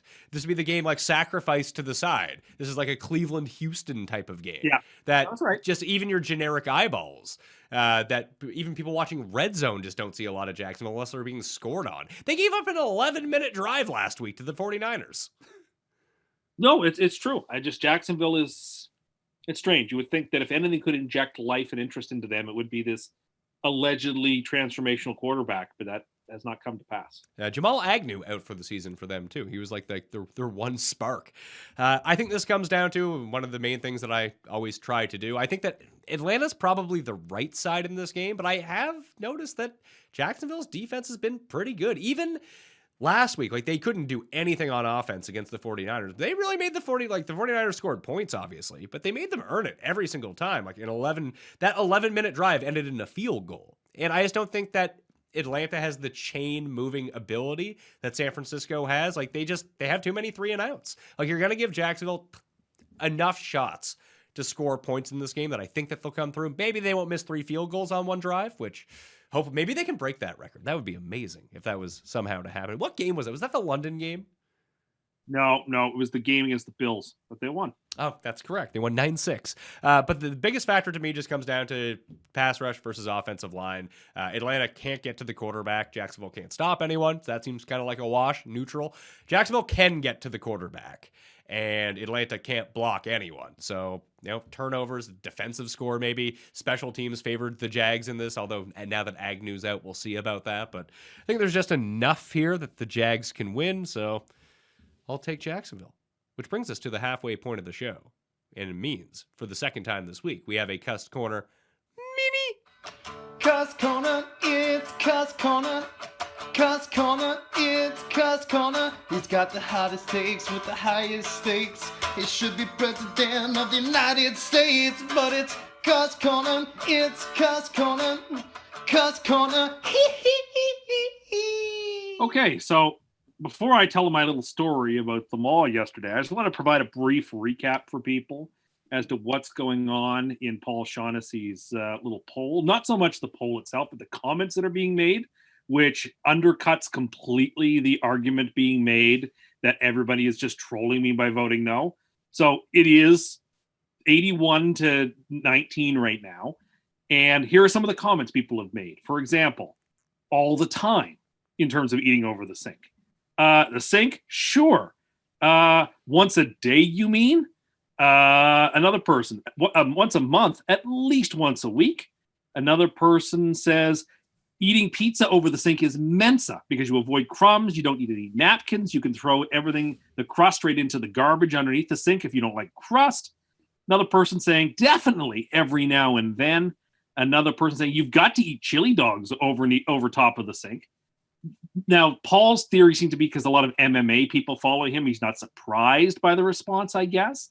That's the way he's spinning it. But someone did put into the comment section a news article of a poll that was run that says, Ray Rice isn't alone. 1 in 5 men admit to hitting their wives. So maybe 1 in 5 people are just crazy. But you're right. You were absolutely dead on. I was wrong at the beginning of the show. Yes. Thank you. The point is that 1 in 5 people take this view. It's not, they weren't trying to fool me or make fun of me. And Paul's sort of scientific experiment, sort of like trying to test it again to make sure that it's correct, proves that it wasn't a troll job. 1 in 5 people eat a meal at least once a month over the sink. Thank you, Paul, for running this experiment that we could test. I think we got a more objective view at this. It is, so I guess maybe this is kind of the side that I fall on. As Paul has put up on the screen, only psychopaths would do this, which I agree with. Well, it just seems like anyone who doesn't eat over the sink views it as being one of the lowest things that you can do. That may be the case, because obviously 80% of people are voting no. So 4 in 5 people are aghast at what's being said. That they're not aware that 1 in every 5 people, 1 in every 6 people do this. Now, you think there's like a crazy ratio in this world of 20%. I think that's too high. But anyway. I did click on a few of these people's names. And in their Twitter bios, do you know what they have? They have that QAnon, Wago, whatever it is. Well, I mean, look, there is a contingent of, like I sent you that pyramid of conspiracies yesterday. Well, why was Iran-Contra a conspiracy? Don't we know what happened with Oliver North and everything with that? They were just selling the guns to the Sandinistas? Yeah, I'm not quite sure why Iran-Contra was on there. I'm also not quite old enough to have been deep in the weeds on Iran-Contra. So I know the basic story of it, but I don't know all the ins and outs of it. But yeah, I mean, look, there is a contingent of crazy people or violent people or menacing people. But which one do you fall into? Being one none of them. I'm normal. Well, you're the 1 in 5. Which of those subcategories do you fall into? Probably crazy, right? No, I'm not crazy. I'm 1 in 5 people eat over the sink, and I'm just glad that we've proven that point. Now, yesterday I had to go to the mall to pick up a gift. So I knew that I wanted a particular thing for Christmas to order for somebody. I ordered it, and they had to ship it in, and I made sure to ship it to the store because I didn't want it shipped to my house in case somebody saw what was being shipped to my house. So I go to the store to get the thing, and I give them the receipt and everything to show I am. It's like, here, we need you to sign right here. And the receipt comes out, and it says, CUST sign here. In 2 spots. And I didn't want to sign. I was like, I feel like I can't sign here because that's not me. And I knew that it was supposed to represent customer, but at the same time, I probably stood there for a good 30 seconds blinking and looking at that receipt, trying to decide whether I could bring myself to pick up the pen and sign that. And I did, so I could get my item. And that's when I realized. So it was the first thing I did when I got to the mall. It was so stupid. If you go to the mall to pick something up and you intend to be there for a while, don't pick up the thing you're going to pick up till you're ready to leave, because then you got to carry that bag around with you for the entire shopping trip. Tim, And it's so Tim. dumb. Thanks, Brainiac. Yeah, Like, yeah, Tim. what are Tim, you that talking about? falls under common sense. Yeah, No, holy shit. I was You're so teaching excited. people this? I was so excited to go into the store to get my order that I didn't even think that, oh man, I've got to carry this thing around now for the next hour everywhere I go. Some rookie? I felt like a rookie. Yeah. Anyway, so that's a tip to people as the malls start to get busier, that if you've ordered something into the store to pick up and you intend to do other things, don't pick it up till the end, even though it's hard to do. Like, it is hard to walk by a place you know you need to go in and do something with, just to go back later to do it. Like, that would drive me insane to like walk by the shoe store knowing that I need to go back in the shoe store later. Like, should I just go in and get it done with? I don't know. Maybe no one else has this sort of feeling. Like, I don't like driving past places I need to stop before I go somewhere. Like, I like to get things done when I'm by them. I don't know. Maybe I'm saying this badly, but like, if I see a store that I know I need to go into, I don't like doing other stuff before I go in there. I like to go in there and get it done. But you shouldn't do that. That's a tip for the people. Cool story.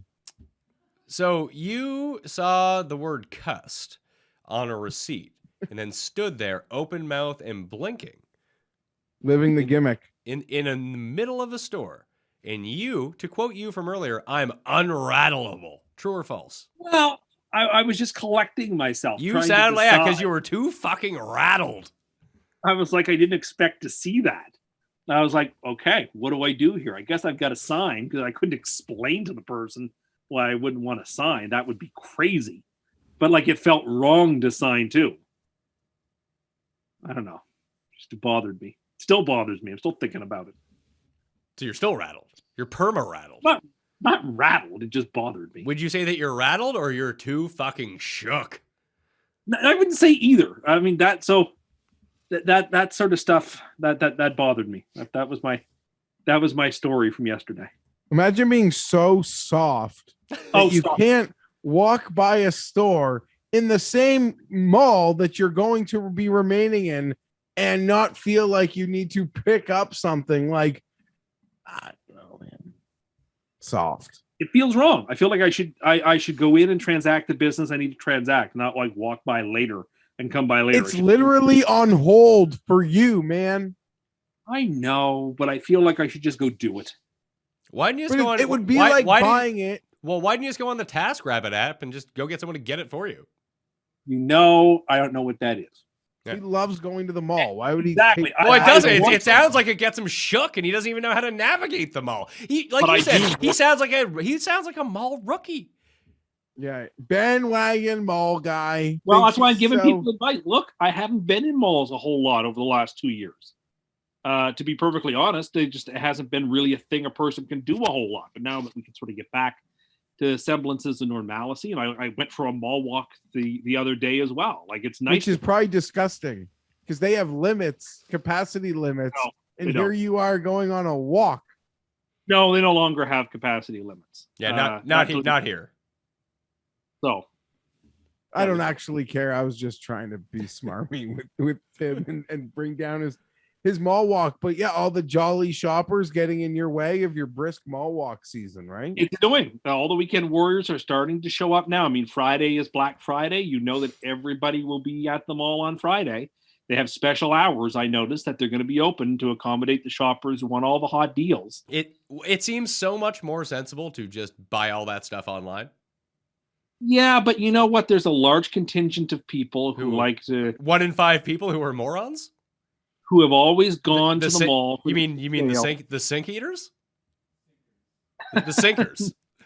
Well, yeah, I don't think that there's a whole lot of cross connection between those of us who eat over sinks and those of us who like to go to malls. But Did your gelato shops survive the pandemic? no, Oh no. I feel bad. Now you just have to go hearing any to small now you have business. to go to Italy to get those gelatos. I'm sure it'd be fine, but I liked the gelato. And this time of year, they have all the fun, like Christmas flavored gelatos they're used to. Like I really enjoyed those. Oh, there's an espresso store at the mall. That's the other thing I was really upset about. So, but it's just a kiosk. Yeah. Like, what are you talking about? How is this not like a big store? Like No, that it's a people can kiosk walk in like the Bay or something, right? How is it like it was a kiosk in the middle of the mall? But like I was legit angry that it didn't have its own space in a store with a special banner. Like you could go into the store and look at stuff instead of like being a weird little kiosk outside of the stores. Like, no, this is big and important enough that it ought to be its own store. Why is it a kiosk? That really bothered me. So Because they're self-aware enough to know what they are, and it's just these transactional pods that most people just have the mail order system. Why pay mall storefront? I don't know. What do you mean? Geoff, you need to unplug your mic and plug it back in again. We're getting the reverberation once again. There's something going on with your audio board over there. Yeah, why would you want to pay like? Do you know how much? Maybe that's a game that we can play. Of how much does storefront property cost in the mall that you're looking at? It's the same Nespresso one we go to. However, now that you're into Nespresso, it never bothered you before that Nespresso had a kiosk in the mall. Never noticed. But now that you have an Nespresso, it bothers you. Thus, you know what this means, Tim? It's another example of what? I don't know. Me being a main character? Yes, you suffering from main character syndrome. Okay, yeah, sure, whatever. You're right. I never even noticed the kiosk before because I wasn't in the Nespresso club. But now that I am, and I'm interested in these things, I saw it. And I was like, why isn't this a store? It should be a store. Because like I can't walk around and look at the merchandise as comfortably with a kiosk that I can in a store. Because like I was interested in what other kinds of accessories they could have that I could accessorize with, and I just didn't feel comfortable in a small kiosk setting doing that. It's way fancier here. Like I feel like it's kiosks in the Bay or like Holtz or something. So I haven't been to the Bay part to look at it, but that's my next. I mean, Bay days I think are coming up again soon, so I'll be there relatively soon. I think, even if they're not, I got to finish some Christmas shopping at the Bay, so I'll take a look to see what's there. By the Bay, do you mean Subway? No, like no. Although someone did tweet at me that the best time of year has begun again, and that the $25 gift card 6-inch sub deal is back on. So Christmas is truly upon us now. It's repulsive you give that to people. Yeah, okay, sure. I don't want to talk about Subway again this week after what happened last week. After you murdered its founder? I didn't. No, I didn't. It just the poor fellow passed away after we brought it up last week. Yeah, you murdered it. You may not have meant to do it, Tim, but you're a murderer. I hope Mike White and Flacco Are okay? Yeah, me too. are okay. Well, I just said I hope they are okay. Well, And I know that's you're bad not news for watching- them. And I know you're not watching it. You made a reference to Curb. I know you're not watching the season of Curb yet. This has been like one of the 3 funniest seasons of Curb ever. Yeah, I hope you. I've heard a lot of really great things about Curb. And it's not that I'm not watching Curb because I don't want to watch it. I'm just saving them all. I want to wait for the season finale to happen, and I'm just going to like binge them all back to back because I get antsy with Curb that once it's like a Lay's potato chip that once you have one, I just can't stop. It's not one of those shows that I feel good about watching once a week. I want to watch them all at once.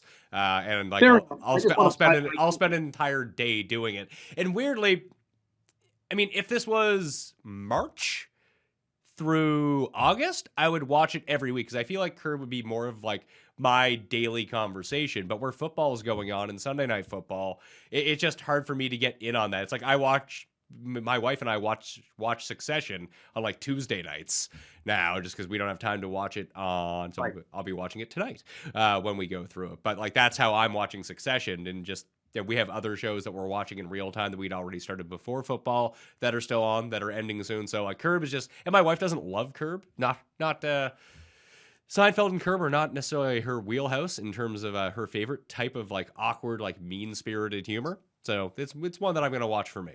And I'm excited to watch it. What you've said and what I've seen people say is that it's awesome. And a lot of Vince Vaughn. And I know how much you like Vince Vaughn. There's a lot of Vince Vaughn this season. I do love Vince Vaughn. Probably more than most, which is, man, my Vince Vaughn stock is doing worse than my like DraftKings stock right now. It's not good. No, well, certainly not as bad as your Ben Stiller show stock. I mean, Ben Stiller show is one of the most decorated shows in history. Yeah, I mean, for a show that lasted one season because nobody watched it.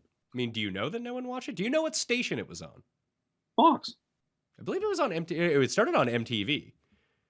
Did I thought it was on Fox? Maybe it was. Maybe that season was on Fox. There was 2 Ben Stiller shows, by the way.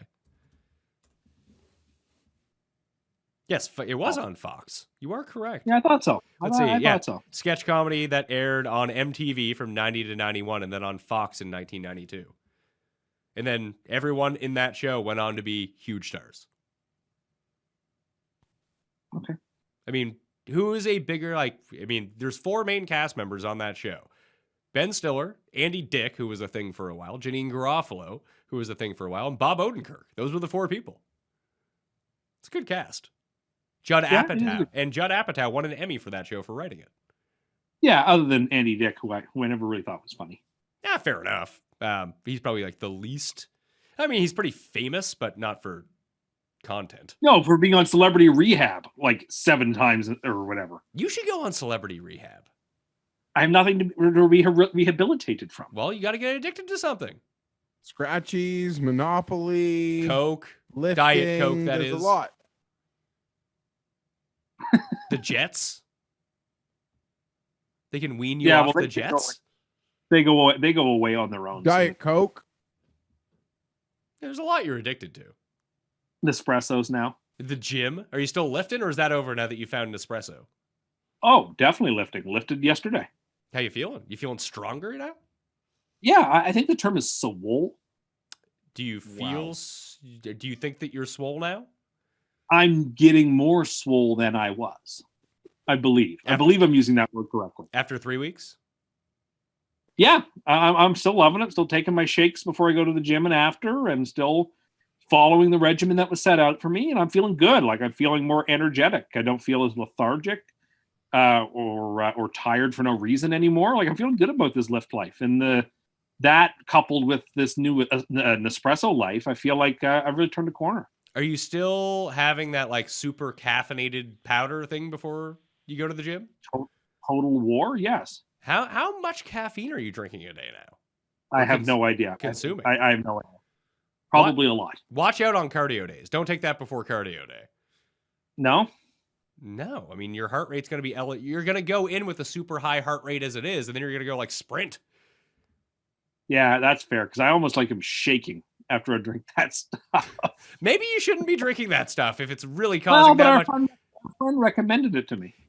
I get that he recommended it to you. He's also the same guy that... I don't want to say that. That's not fair. I don't want to out him like that. Semi-professional bodybuilder? Very big, put it that way, in terms of lifting weights. I think I've got the body type that could be a bodybuilder if I wanted to be, but I don't want to be. I don't want to be the amount of commitment it would require to be a bodybuilder is just not one I want to make. But I think I have the frame for bodybuilding. Do you now? I think so. I think I do. But I mean, the dedication it would require, the singularity of purpose that it would require to be a bodybuilder, I think, is beyond my ken. But could I do it? Like, could I be a Mr. Olympia style person? I think, yes, that I have that capacity in me if I wanted to be, but I don't want to be. And I'm self-aware enough to know that I don't want to be in that direction. Yeah, but you're just oozing with self-awareness from that one. Body type to do it? Yeah, absolutely I do. I would say that you more or less have the body type. You have the body type of like a Magnus von Magnuson in the World's Strongest Man competition. That's what I see you. Not that you're going to be like that, but like you have the big frame. I don't see you as a bodybuilder. Bodybuilder, like the mountain. What's that? Yeah, like the mountain from Game of Thrones. Yeah, it's like you're very tall, you're very big. Yeah. You sort of look like a mountain man if you didn't bruise so easily and weren't super soft. Well, I have that tissue paper skin. Well, eat some more vitamin C, as you were told. How come you'll listen to the same guy who told you to take the caffeine powder before you go work out, but when he tells you to eat more vitamin C so you don't have paper thin skin, you won't do that? Well, I don't want. How else am I going to get vitamin C other than by eating oranges? I guess I could take vitamin C pills, but I don't. Well, you're already taking fucking caffeine supplements. What's the difference? Well, no, they're not supplements. It's a shake to get you fired up before you go to the gym so that you're energetic when you lift. Do you want? yeah, like do you want to know a fun fact about that stuff? What? It's a prank that we were pulling on you. no, you're not pulling a prank on me. It is. I mean, you have the powder in it. Do you know that is laced with so much cocaine? No, it's not. You can get it at Supplement King. You're not fooling. Yeah, but you didn't get it at Supplement King. You got it given to you, right? Already Correct, but unopened? it was sealed. Was it sealed? Are you sure about that? Yeah, it was sealed, and I had to open the seal myself. Tim just You've been lifting for 3 weeks. 4 and now. you just fantasized about being Mr. Olympia. No, no, no, No, you just said he I- could if he Being wanted. He could Colombia, if he are you- wanted to be. That's what I was trying to say. I don't want Yeah, to be. yeah. If you wanted to be like next week, we're gonna come back. You're gonna tell us like you booked a trip to Colombia to go find like your own beans, like you're a Van Hoot or whatever. Like I don't understand. No, it's not going to be. Tim's not going to Colombia to find his own beans. Tim already found his bean. He gives it a flick like 5 times a day. Oh my goodness. Well, you didn't want to talk about. You got him on this powder, and now he needs to get to Colombia. He's got him addicted. Well, You yeah. get it at the Supplement King. What if that goes out of business too? Because you started shopping there, like every other I place used that you to go shop to. at the DNC all the time, and then it went out of business. Of course.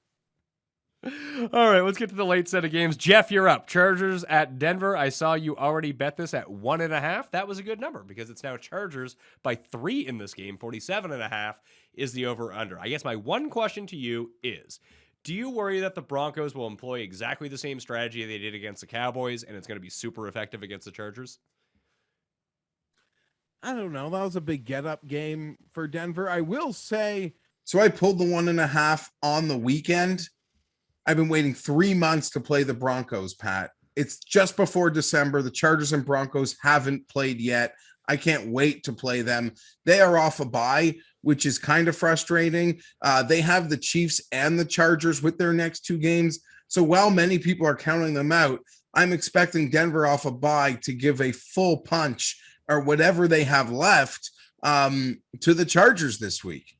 Because they really do control their own destiny with the division games they have, even if people on the outside want to see them as done. But how do I put this? This is a game where Herbert's probably going to have to win it for them again. I will say the Steeler game in some ways concerns me, well, for many reasons. But the reason I could leave the Steeler game the most concerned is a lack of pressure on Roethlisberger. In a lot of key situations and for the majority of the game, guys, and Denver's ability to run the ball, and they have the receiving weapons. It does seem like teams might finally start to learn that just like running the Chargers on them might not be the best way to beat them because they're pretty vulnerable in the secondary. And I think Pittsburgh really might have exposed that. You know, maybe it's easier playing defense, just knowing they're running, hoping to hold them to field goals, try to win a high leverage 3rd down if they've got to run 13 play 8-minute drives, because that's how a lot of teams really had taken us apart. But Pittsburgh might have put it out there. No, you just pass on these guys, move down the field. So hopefully we can get the ball back into Justin Herbert's hands. If we can get a defense that can get the ball back to Herbert, everybody's in big trouble. Staley owes Fangio his place in the NFL. For all the story and talk of Staley's rise from like Division III John Carroll to where we are today, Vic Fangio is the one who gave him his NFL break on the Bears staff many years ago. So this game will be personal, I guess, the friendship and a relationship on that front, but it's supposed to be really warm, guys. It's nearly the same temperatures it's supposed to be in Jacksonville. That's also something I've been monitoring, which hopefully plays into the Chargers' favor as things are getting colder, like a 61-degree day now, according to the weather. Interesting. Is Bosa going to play? Yeah. Okay. You never know with him. He could be hurt. He could not be hurt. No, but you're making me think I missed something. No, He finished the game. I get that he finished the game, but like, does he have COVID or something like that? I mean, any excuse he can find not to play, he's not going to play. Mm-hmm. Am I doing that? Am I doing that right, Tim? I thoroughly enjoyed the homage because it's true. The Bosas are notorious for just not playing. Okay. Well, I believe he's going to play. And yeah, we could have more continued COVID issues. So things could be popping up with the Chargers all week long. I hope not. It already started yesterday with Linval Joseph. But yeah, I don't know. We're winning a lot of games. They're close. They're still giving me heart attacks, but we're winning games. And Herbert seems like this fourth quarter ice. So yeah, good times. Guy almost threw for 400 and rushed for 100. Like, my guy. Like, we're on. Let's go. All right, so Tim, I'm going to get your take on this game, but Geoff, I'm going to ask you to turn yourself down once again. You got too hyped during that. Now we're breaking sound barriers, at least in my ear for this one. Cust, are you taking Denver? Are you taking the Los Angeles Chargers? He's like Colonel Chuck Yeager breaking the speed of sound. Just make a fucking pick. Yeah, I'll take the Chargers here, although I was very, very, very discouraged with their performance on Sunday. I mean, their coach goes for it and runs the worst possible play imaginable on fourth down. They get a field goal blocked. The defense allows Ben Roethlisberger to eat them alive. They win the game by grace of a complete blown coverage on Mike Williams. I mean, yeah, the Chargers won, and that's great. They usually lose those games, but were I a Chargers fan, I would have left that game thinking I need to have a shower and hope that doesn't come out. That's if they play like that in the big games against Kansas City and against in their other big games down the stretch, they're in some trouble. That's not the team. They're not playing the way you'd. If Herbert has to be Michael Vick to win games, they are not going very far in January. Those are just the facts of the matter. But I am down on this Denver team and think that even though they're 5-5, most of their wins are just against the dregs of football, and it should be no difficulty for the Chargers to dispatch them. I do think you're correct, Geoff, about I think Pittsburgh kind of showed that you can kind of do whatever you want against the Chargers defense, whether it be passing or whether it be throwing. So this game can kind of go one of two ways. Very much like the Sunday night game, where the Chargers jump out to a lead, then Air Bridgewater just has to take it to the air and utilize what's a pretty good receiving core. Or they try to play it like the Denver game, where yes, you can run all over the Chargers, but the one thing that running against them can do is really just take the ball out of Herbert's hands. You just shrink the amount of possessions that the Chargers get in the game. Then you hope they do something like go for a fourth down from their own 40-yard line and don't get it. And that gives you an extra opportunity in this game. And then you're not scoring quick enough, and they're not scoring quick enough to get the ball back another time. So kind of do it, just kind of try to game it together that way. I don't know if Denver has the goods to do it. Home game, 3 points. I'm going to take the Chargers as well. I don't feel great about it at 3, though. I really like your 1.5 number. Let's go. We got to get our 3 games above 500 back so I can get a little leverage as we head into money season. Chargers, a total work in progress, guys. Like a total work in progress. There's a lot, like this is so far from the finished product. God willing, maybe there's an opportunity that presents itself later in the year. They really are too flawed of a team to allow me to start having those thoughts. But man, like we're a week away from December, and just the thought of like pure adrenaline coursing through my veins with like a big game, that's how I know, that's how we combat a lot of things that we know we're still working inside. That there's no real problems when to feel when you're supposed to feel, right? So I'm super excited about that. I don't know what to say. Like, I think the pieces are in place to, like, even Mina Kimes. You guys I think she ended up on an enemies list of mine last year, which I don't agree with. But she made a thing like, are the Chargers done? Like with the bad Chargers? Is this like a thing now? And I was like, totally not. Like, not until we're not having to suffer through that fourth quarter incident is it a thing. But the tides are turning because we're winning the games that we always used to lose. And I do believe the people are in place to really eliminate, I don't know, Charger witching hour. Like, I really hope that is within us. On that note, we'll close this game by saying maybe some of the craziest, like, Charger witching hour moments have come in Denver. So anything is possible as it pertains to the Chargers in Denver. But I want this one. And would it be in bad? Well, I don't know. I don't want to say it. The answer is yes to whatever you're about to say.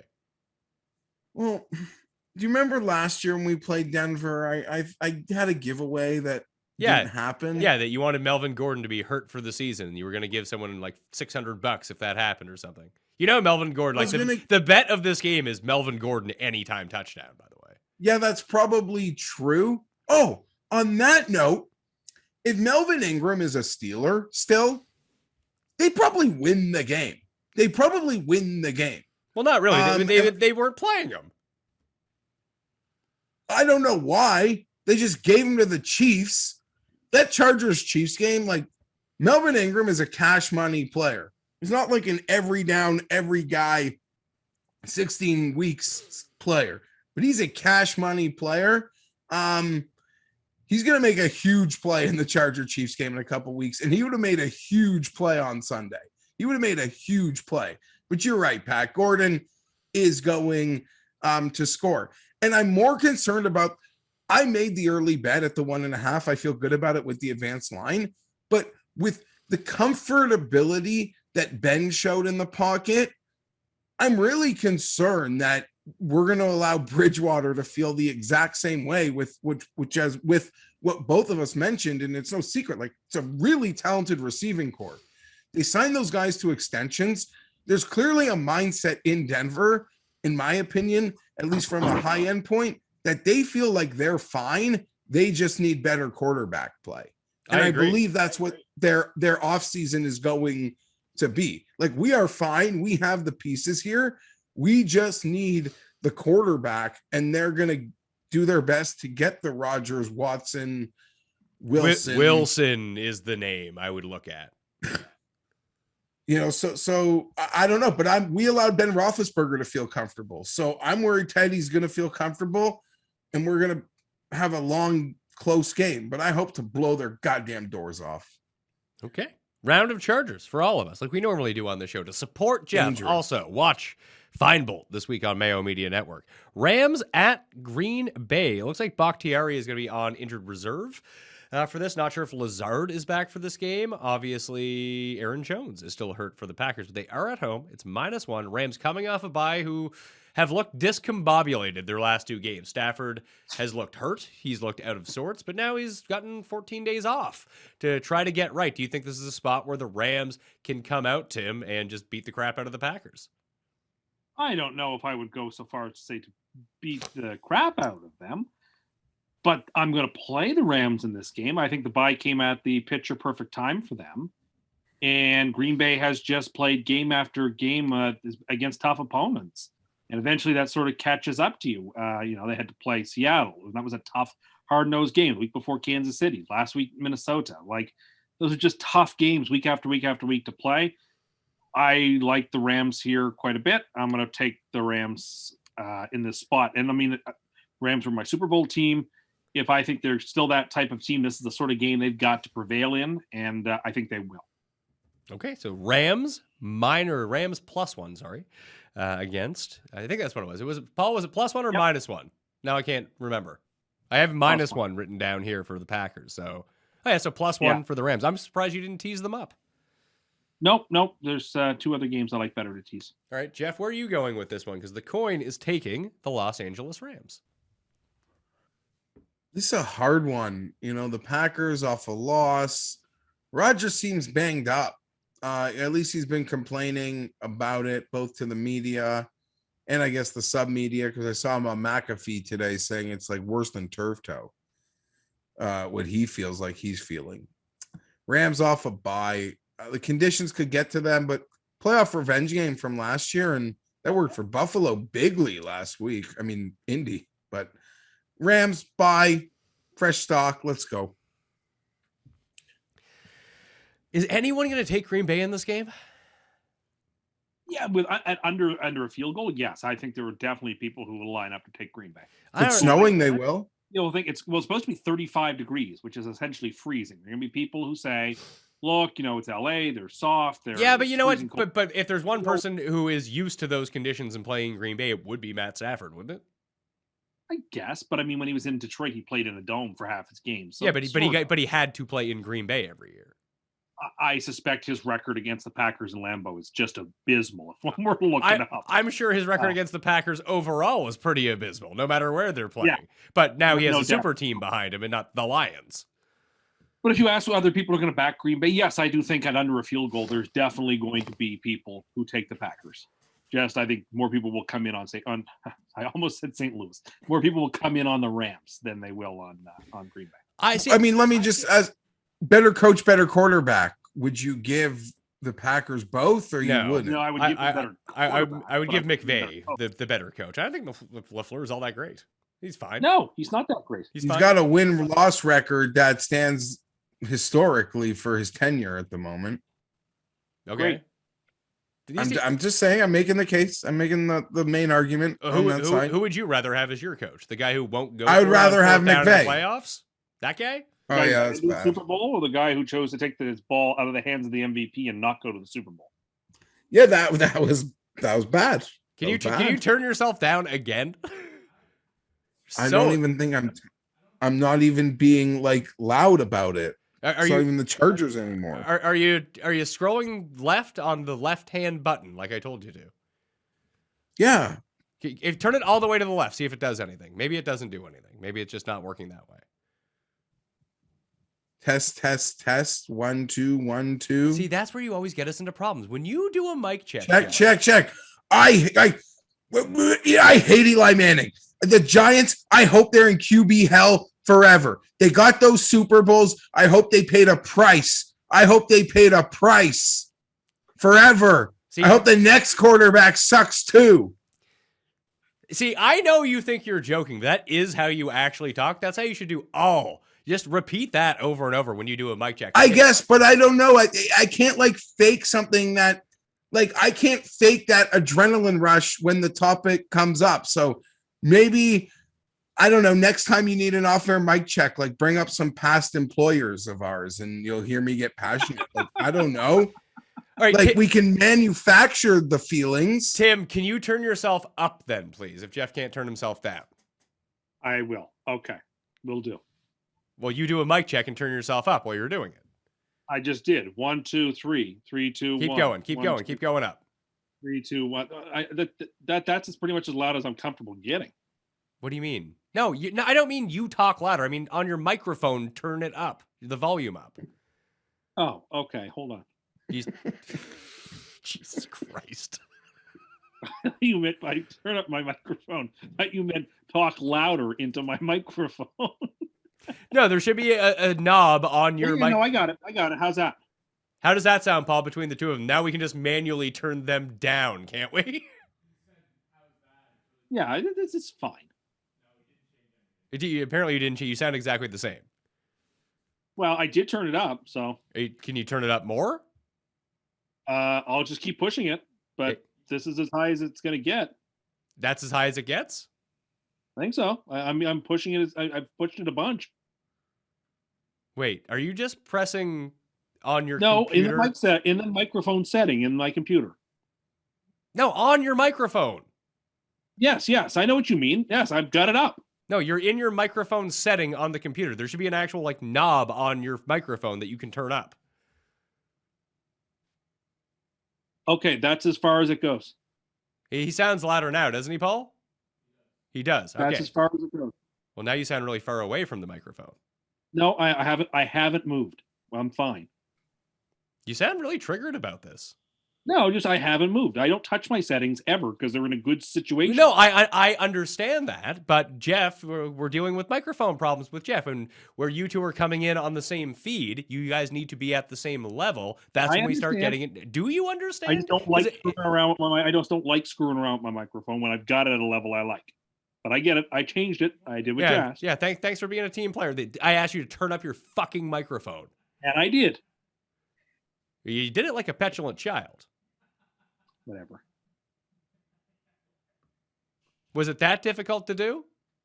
No, once I realized what you wanted me to do, no. Then why are you so mad about it? I'm not mad. You sound pissed. I'm not. Are you out of your comfort zone now because you had to turn up your microphone? Yes. Yes, I am. I had the settings in a particular way that I was used to, and now I've changed them. And now, anyway, I'll be fine. You're I'll get over it. unrattleable, right? Unrattleable. But you can't turn up the little knob on your microphone to help us out over here. But I did. Under protest, it sounds like. No, just I didn't quite understand what you were wanting me to do because I've never had to do that before because my microphone setting's always been good. But then you explained to me why, and I understood. Okay.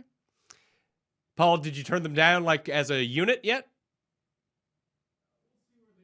All right. Well, we can do that on the fly now that Tim's a little bit louder. Yeah, once Tim's in studio and the studio is completed, the construction is done, Geoff, of the studio. It still needs lighting, it still needs paint, it still needs to be cleaned and all that, but we're getting very close to having Tim in studio. Do you think that people want to see Tim in studio, Geoff? I think so. Do you think that will wane? I don't know. I mean, there's a nice like appeal to the mysterious, the mystery of Tim. But it's not that much of a mystery because I've been on the show in the past a couple of times, so it's not like it's completely mysterious. You appear like once every 2 years on the show. Yeah, I'm not the great gazoo that only you can see. I suppose, but yeah, now you're just every week going to be in studio smoking cigs at the desk. I don't know if I'm going to do that. Well, but, also, listen, I own the house. You can smoke cigs in the studio. I know, but I just don't know. I just don't know if I'll do that. Yeah, and you know, you have to. You have to smoke a cig. You have to be smoking the entire show, like cig off of cig off of cig. Just look really disheveled the entire time. Do a bet my Edward R. Murrow impersonation, then roll up my sleeves. There you go. You can work on it. We'll shoot you in black and white too. You can be like, good night and good luck. And good luck. I too am going to take the Rams here. I don't feel confident in this game whatsoever. This game feels like it has such a wide range of outcomes that, I mean, everyone bet, except for me, because I'm an idiot, but everyone took and bet Minnesota against Green Bay last week. And now I think people perceive the Rams as being a better team, don't they? And maybe that's because it was in Minnesota, but still. That just seems... It feels like Green Bay should be the play, but I can't do it here. I can't pull the trigger, and all of us are taking the Rams, including the coin. I think when you look at like Sunday countdown, everyone like picks the game. I feel like everyone's picking the Rams here. That never bodes well in a 1-point spread game.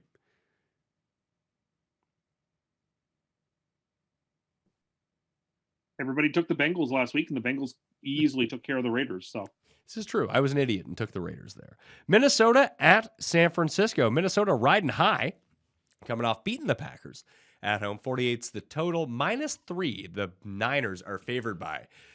Geoff, are the Niners good or are they fool's gold? This is a real interesting one. Both these teams seem to be hot at the moment. They're definitely playing better. You know, you just said with Tennessee a few minutes ago, I'm not comparing them, but you know, we had to give Tennessee all this credit for waxing the Rams. These guys did a number on them also. Call me crazy. I think the dream ends for Minnesota for 3 hours on Sunday this week. Give me San Fran. All right, San Fran. Where are you going, Tim? I think this is the most intriguing game on the board, maybe the most intriguing game of the year so far, between two very, very good teams whose records don't necessarily reflect how good they are. I'm going to tease the Vikings up to 10, and I'm going to play the Vikings here, if only because I do believe they are the better team.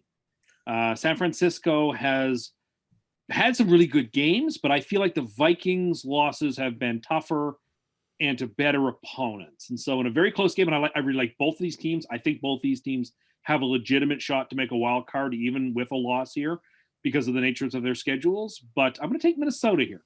I think this game does have pretty extensive playoff implications, does it not? It does. It does. And the winner is in really good shape to get into a wild card. You got to remember the teams playing for that NFC wild card is New Orleans and Carolina. And those two teams are in real trouble.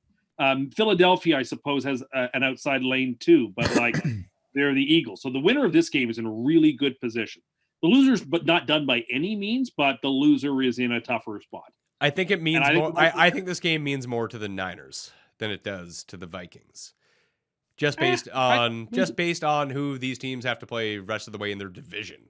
It's going to be I get it. easier for the Vikings to pile up a few more cheap wins than it's going to be for the Niners with all things being equal. But again, if it's almost like a stylistic matchup here, if you think that the Niners coverage can hold up a little bit, I think this massively favors the 49ers because there are only really two things that the Vikings don't do well. They do not stop the run whatsoever, but teams rarely run against them. So that's good news. And they can't pass block. Now, Kirk has been excellent under duress and staying in there and taking shots, but the Niners have an excellent pass rush and they're one of the best running teams in football. So I will take the 49ers -3 here. I think this could be the game on your teaser that could get you into some trouble if things don't go right here because we haven't seen the bad Vikings game yet this year. Maybe, but I just think the Vikings are a very, very good team. And I think it's going to be a very close game, which is why I want the points and I want the teaser. Sunday Night Football, the Ravens are favored by 4 over the Cleveland Browns. The banged up Baker Mayfield. He probably just pulled a hamstring shooting a Progressive commercial. Lamar should be back in this game. Marquise Brown should be back in this game. That is no guarantee. I think Lamar has the same illness that I have and have had for the past 10 days. I couldn't imagine trying to do anything athletic at this point. Trying to run around. I filmed a show on Saturday that it was a 21-minute show. I had to pause 5 times. That was the worst day that I was having. Actually, Friday. That's like Tim shoveling.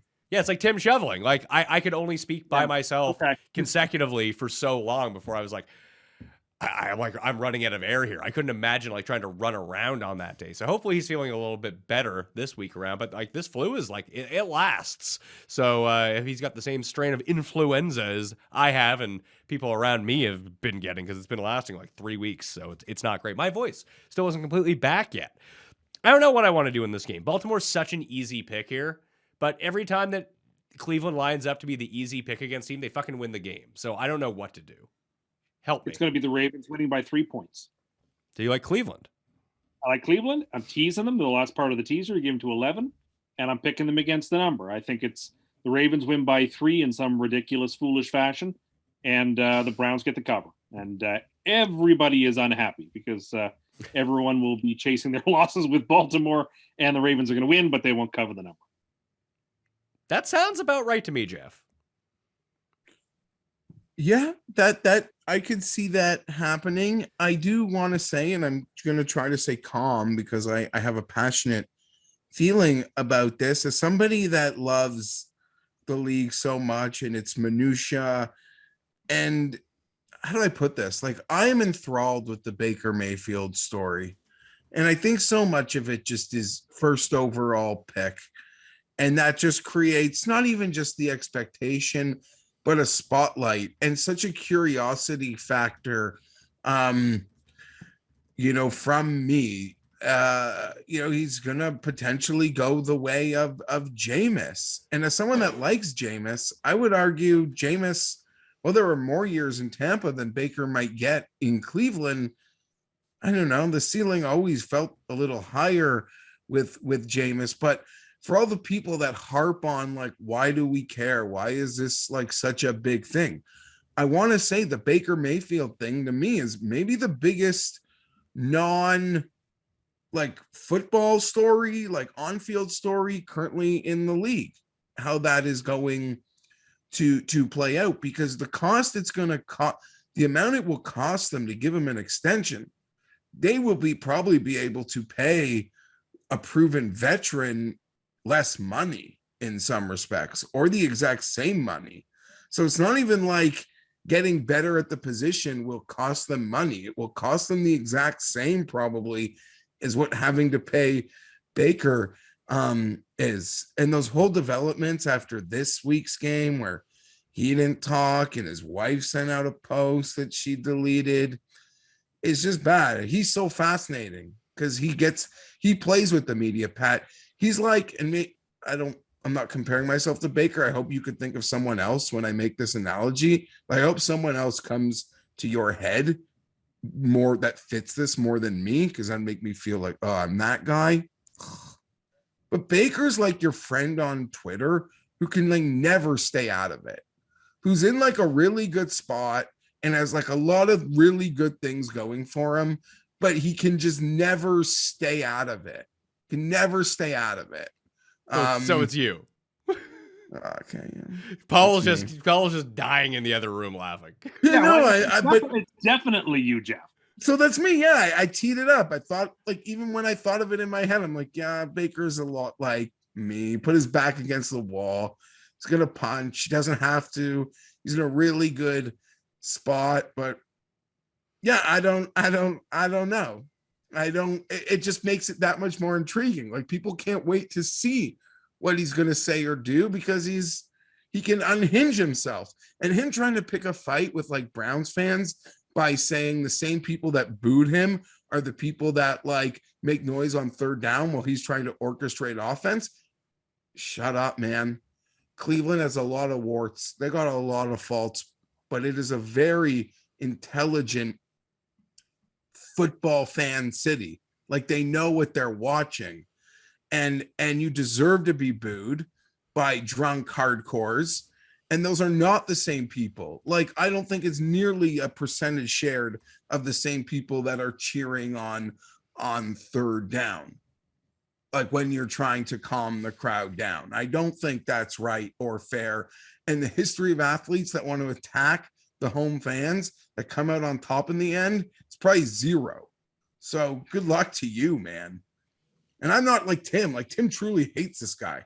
Try to be supportive, to think like it's all there and he's tough as nails, but buddy, big trouble. Like, not just the crowd, he's probably living in his own head now too. Like that not annoying, I hope I'm not annoying, but like that friend on Twitter who just can't stay out of the fire. So you're picking who? I'm gonna is it gonna be a Browns party? I'm gonna take the Browns. I like this. That I've said it a couple times. I usually save it a couple times a week. Straight field goal game, right? Like, I just like the outs in the same way I took the Steelers. It's a classic NFC North where I'm getting more than the field goal. You just take the hook. You have so many outs, because like 1-2 point victories feels so much more probable in the AFC North than other head-to-head division games. That's clear perception, but I always felt in those classic like Steeler Raven games, you just take the points because you like the outs. You have so many more, like poker. I'm with you. I'm going to take Cleveland. That's a round of Cleveland, a round of Rams, a round of Chargers. We're either going to be doing really well on this afternoon slate or really, really poorly, but as a team. So that's really nice. Monday night, Seattle at Washington. Washington is a 1-point favorite at home. They're 3-7 against the spread, which really surprised me. And somehow Seattle is 5-5 against the spread. Is Russell going to be right this week? Because if not, I feel like Washington is going to kill them. I don't think Washington will kill them, but I think Washington will win. And I mean, part of that's my own bias. I want Seattle to lose every single game coming in. So the higher, the better pick for us. Nice to see Jamal Adams committing pass interference to cost them a game again. One of the great trades in NFL history was them giving up 2 firsts to do nothing, to lose in the first round last year and to not even come within a sniff of the playoffs this year for 2 firsts. Thanks, Seattle. Appreciate it. I don't know. Washington's played 2 good football games in a row against Tampa. That's not true. They played 4 good games in a row. Like that Packers game, we talked about it. Like, yeah. They got into the red zone 4 times and didn't score a point. Almost the exact same thing happened in the Broncos game, and they lost by 7. They beat the Bucks. They beat the Panthers. Like, they're kind of on a roll right now. So I agree. So I accept that emendation, and let's play Washington here. That's the side that I'm going to play as well, Geoff. I like Washington here. I feel like this should be a 3-point game based on how Seattle has played, but maybe Russell Wilson's fine this week, and he has not looked fine the past 2 weeks. This team has not looked fine the past 2 weeks, but as soon as he gets right, I feel like this feels like they're going to be out of it, then they're going to win 4 straight games, and like everyone's going to be fantastic to end the year. And then, Tim, you want them to win some games here, because the Jets might have the number 2 pick or the number 1 pick on their pick. Wouldn't you want Seattle to have the 11th pick, which you have already said is the second best pick in the draft? As ideal as that is, I don't know Seattle can get to the 11 pick at 3-7. I think they would have to really go on a run. No, whatever. I understand what you're saying, but wouldn't it be awesome to have picks 2 and 3 in the draft or something? I mean, if Seattle wins this game, they have the Texans, Bears, and Lions left on their schedule. That's positive news. Those are winnable games. They have the Rams, Cardinals, and 49ers. They have one more division game each. Maybe they can sneak one of them if Russell Wilson gets right. If not, they can lose all of these. Probably not to the Lions, but they could lose all those games as well. Yeah. They're a really weird team right now. They scored 3 points on offense in the last 2 weeks? Well, yeah, they were shut out against Green Bay, and did they score an offensive touchdown last week? Yeah, DJ Was Dallas. It a pick six or something? DJ Dallas scored a rushing touchdown. Must have been set up by a turnover then. Yeah, I mean, they're getting turnover, but they're turning the ball over. They're getting a couple turnovers. They got to hold on to the ball. This could be a place by the time we get to this game on Monday. I'm actually going to bet Seattle. But as we sit here today, I'm pretty one-sided on wanting to pick for the purposes of what we do. Well, that's getting beeped. We told you can't say that anymore. Been good. I think I went 2 whole weeks. No, I edited it out last week. I suck again. It's good. You're getting better at it, and you're cognizant of it now. We're just getting rid of the name, not their name. Yeah, I caught it right away, but I'm bad. And I think WFT football team, I think it's so cool. Why don't you just call them the What the Fox? Because that's what their acronym looks like. It does seem like there's a bit of they're good again. To like, how do you put this? They win a couple games, people get, super, super excited about their prospects. I don't know. I mean, Tim, how much more different is their situation than, say, those 2 teams in the San Francisco and Minnesota? Quite a bit. I mean, not only are they a game further out, they got to play Dallas twice, I do believe, and those are just losses. They're not quite in the same position. I think you're going to have to get to 10 wins to make the playoffs, and I don't think that 10 wins is on the cards for them. Anyway, I don't know if you guys caught this, but Pete Carroll pretty much walked off his presser on Sunday and had to come back 40 minutes later. Did you have to read the transcript of that, or did you get to see it like video? I got to see lots of video of it. Sunday post-game pressers, for the most part, end up everywhere. But thank you. I don't know. He seems so lost. It's like something's got to give there. But I also agree with Pat that they'll probably finish strong in Seattle way. And I don't know if they'll be able to save jobs. It does feel like the end of those 2, Wilson and Carroll, is going to certainly come to an end. I'm picking Washington, but it's a 1% confidence. And it could honestly be a real money Seattle bet by Monday. I want to look this up on DraftKings Sportsbook right now. Not that I think this is going to happen, but with the way that the schedule is set up, Washington could win the NFC East with the way that their schedule breaks down. Now, obviously, they'd have to win all these games. You could say the same about Denver, though. I mean, well, Denver's what, 1 game back of the division lead? Oh, yeah, right. Sorry. Bad comparison. They're not going to win their division, but Dallas just continues to get hurt over and over. And if you think that, we talked about it with Philly a little bit earlier. Everyone's just giving them these wins all the way down the board, that maybe Washington is the team that we should be looking at. And maybe they got better on defense without Chase Young around. I don't know how that's possible, but they're getting healthier kind of at the right time, minus Chase Young, which is obviously a huge loss. But their pass rush is still good. Then their secondary has been getting a little bit better. Maybe Heineke can, convert on red zone. I'm trying to find this. Where the hell is this? Team Futures. All right, Team Futures, division winner, the East. Washington is 25-1. That's probably not high enough because they go Seattle Raiders. Those could potentially be 2 wins for them. That gets them back to 500 at 6-6. Then they go Eagles, Cowboys. They go Cowboys, Eagles, Cowboys, Eagles the next 4 weeks.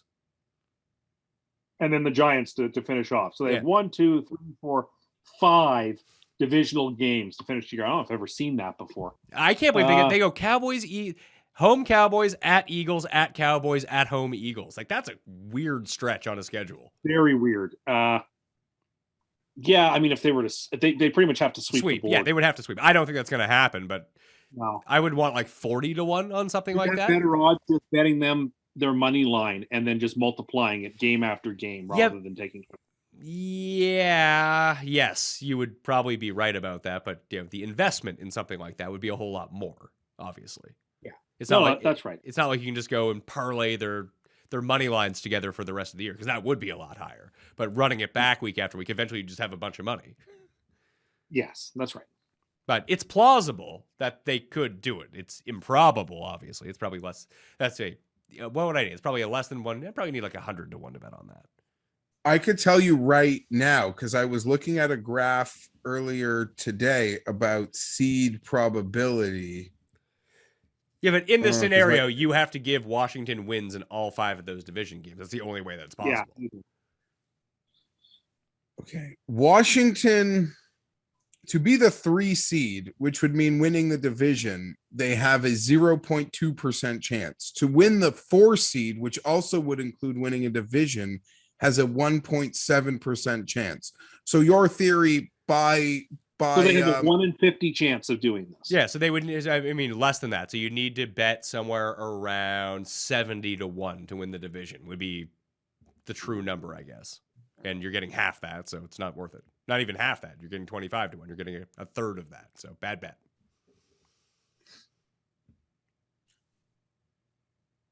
Okay. I can make it about me again for a moment and say the chart hyper interesting because they have percentages between 8 and 11% to make every single seed in the AFC. Like, they're the most balanced. Like, they could finish anywhere, obviously including not in the playoffs, but they could be the 1 seed, they could be the 7th seed, and it all kinds of falls in the exact same percentage range. It's really weird. Because all the AFC teams play each other down the stretch. There's a ton of teams that are going to finish 11-6. If you really I mean, by the numbers, like I said, the Patriots are the best team in football. They're still plus 130 to win the East. Yeah, of course they are, because a lot of people are still backing Buffalo blindly and will continue to do so. Pat made a great point, though. I really like what Pat said yesterday. Take the Patriots on the money line next week in Buffalo if you like them to win the division. There's probably even get better odds. No, see, I actually don't think so. Go ahead, Geoff. I'm going to look at that, see if I can find next week's lines. Well, I'm just saying, on the Thanksgiving show, you made a point is, I like to stress time and time again that I believe the team that wins the Super Bowl hasn't peaked yet. And you made some, what I believe, I mean, as someone who believes the talent is in Buffalo and likes the coaching staff, it's easy to continue this point, I guess, that I'm going to try to make, but which is really piggybacking off your point is I do in many ways see, or maybe I'm just blindly hoping to see some similarities between them and some of those great Chiefs teams of a couple years ago. They can really peak at the right time. I think there could arguably be some value on Buffalo in a total buy low moment as people have totally bought in on the Patriots. A disclaimer, I think Patriots are so cool and amazing too. So not running to make either bet. Yeah, the Bills haven't fallen far enough yet is the thing. I guess is the point I'm trying to get at. They're still minus 160 to win the division. You're right, Tim, that the Patriots are plus 155 to beat the Bills next week in Buffalo on Monday night. It's a 3.5 point spread. Yeah. But you expect the Bills to lose throttle Thanksgiving, I feel too. I think that the Bills might lose on Thanksgiving. No, I think the Bills win big on Thanksgiving. We get them like -5 against the Patriots. No chance.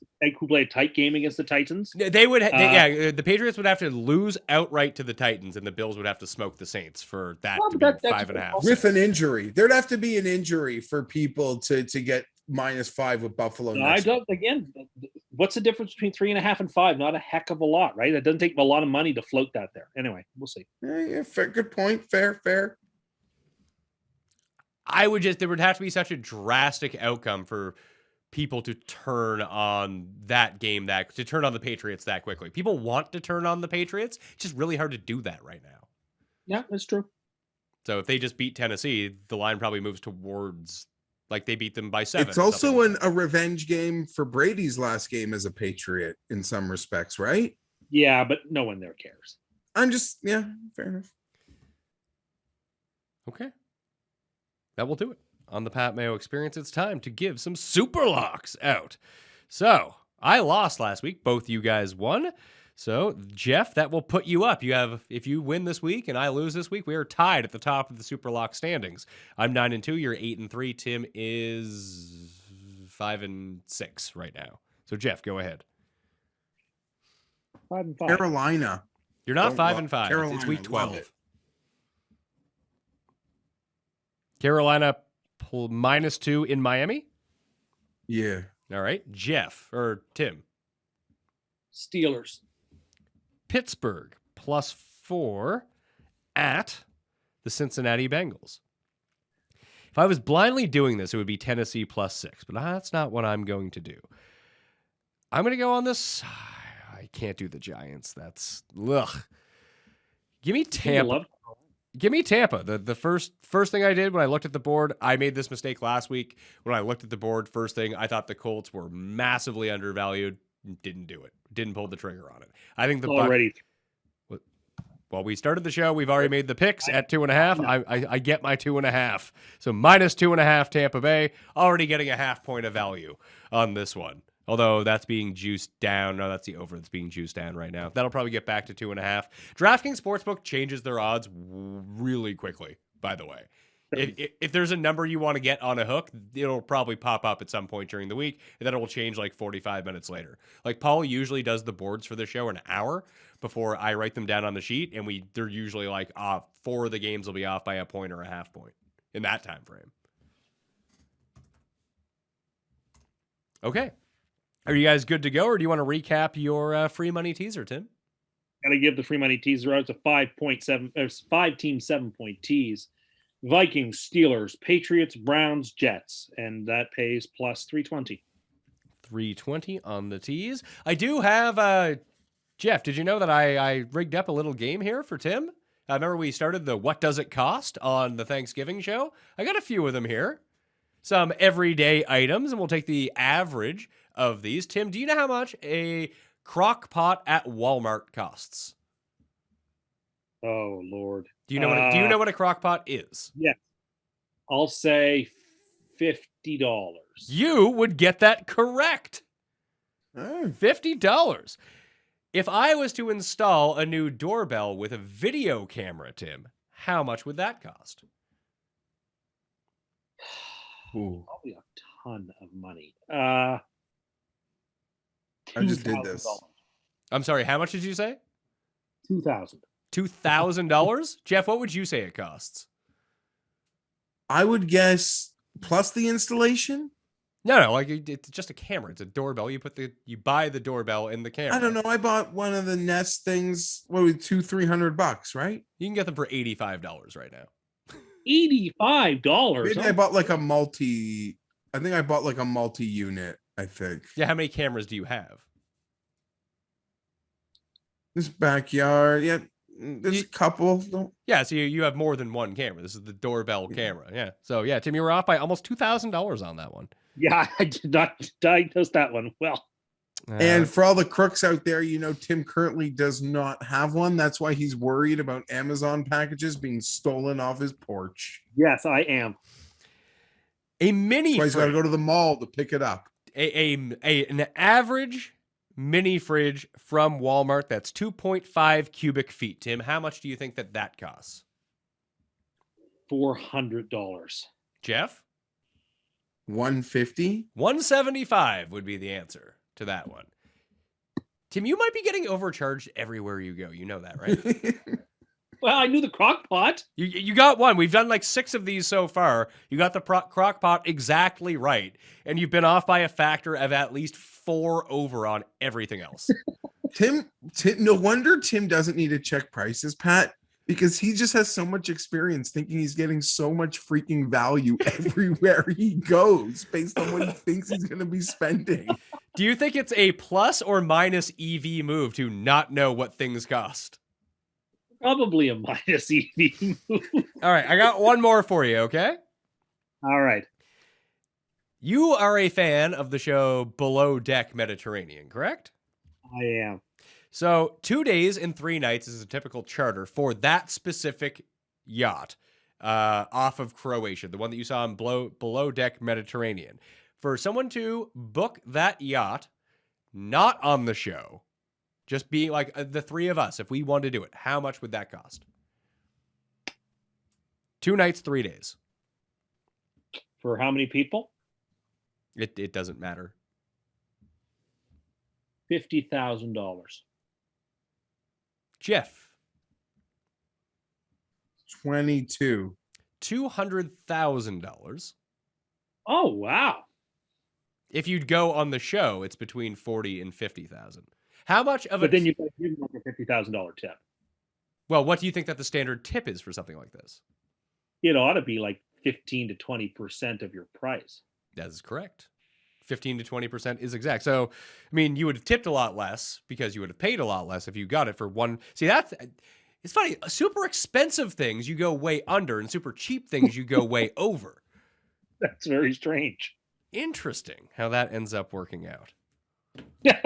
Someone asked me, and this is a true story, if you've ever bought anything in your life. Of course I have. You've seen me buy things. Yeah, but it's usually like the same thing. Well, I tend to buy similar things, yes. Like, Go ahead. I'm just trying to think, like, Tim's recent biggest purchase was probably his car.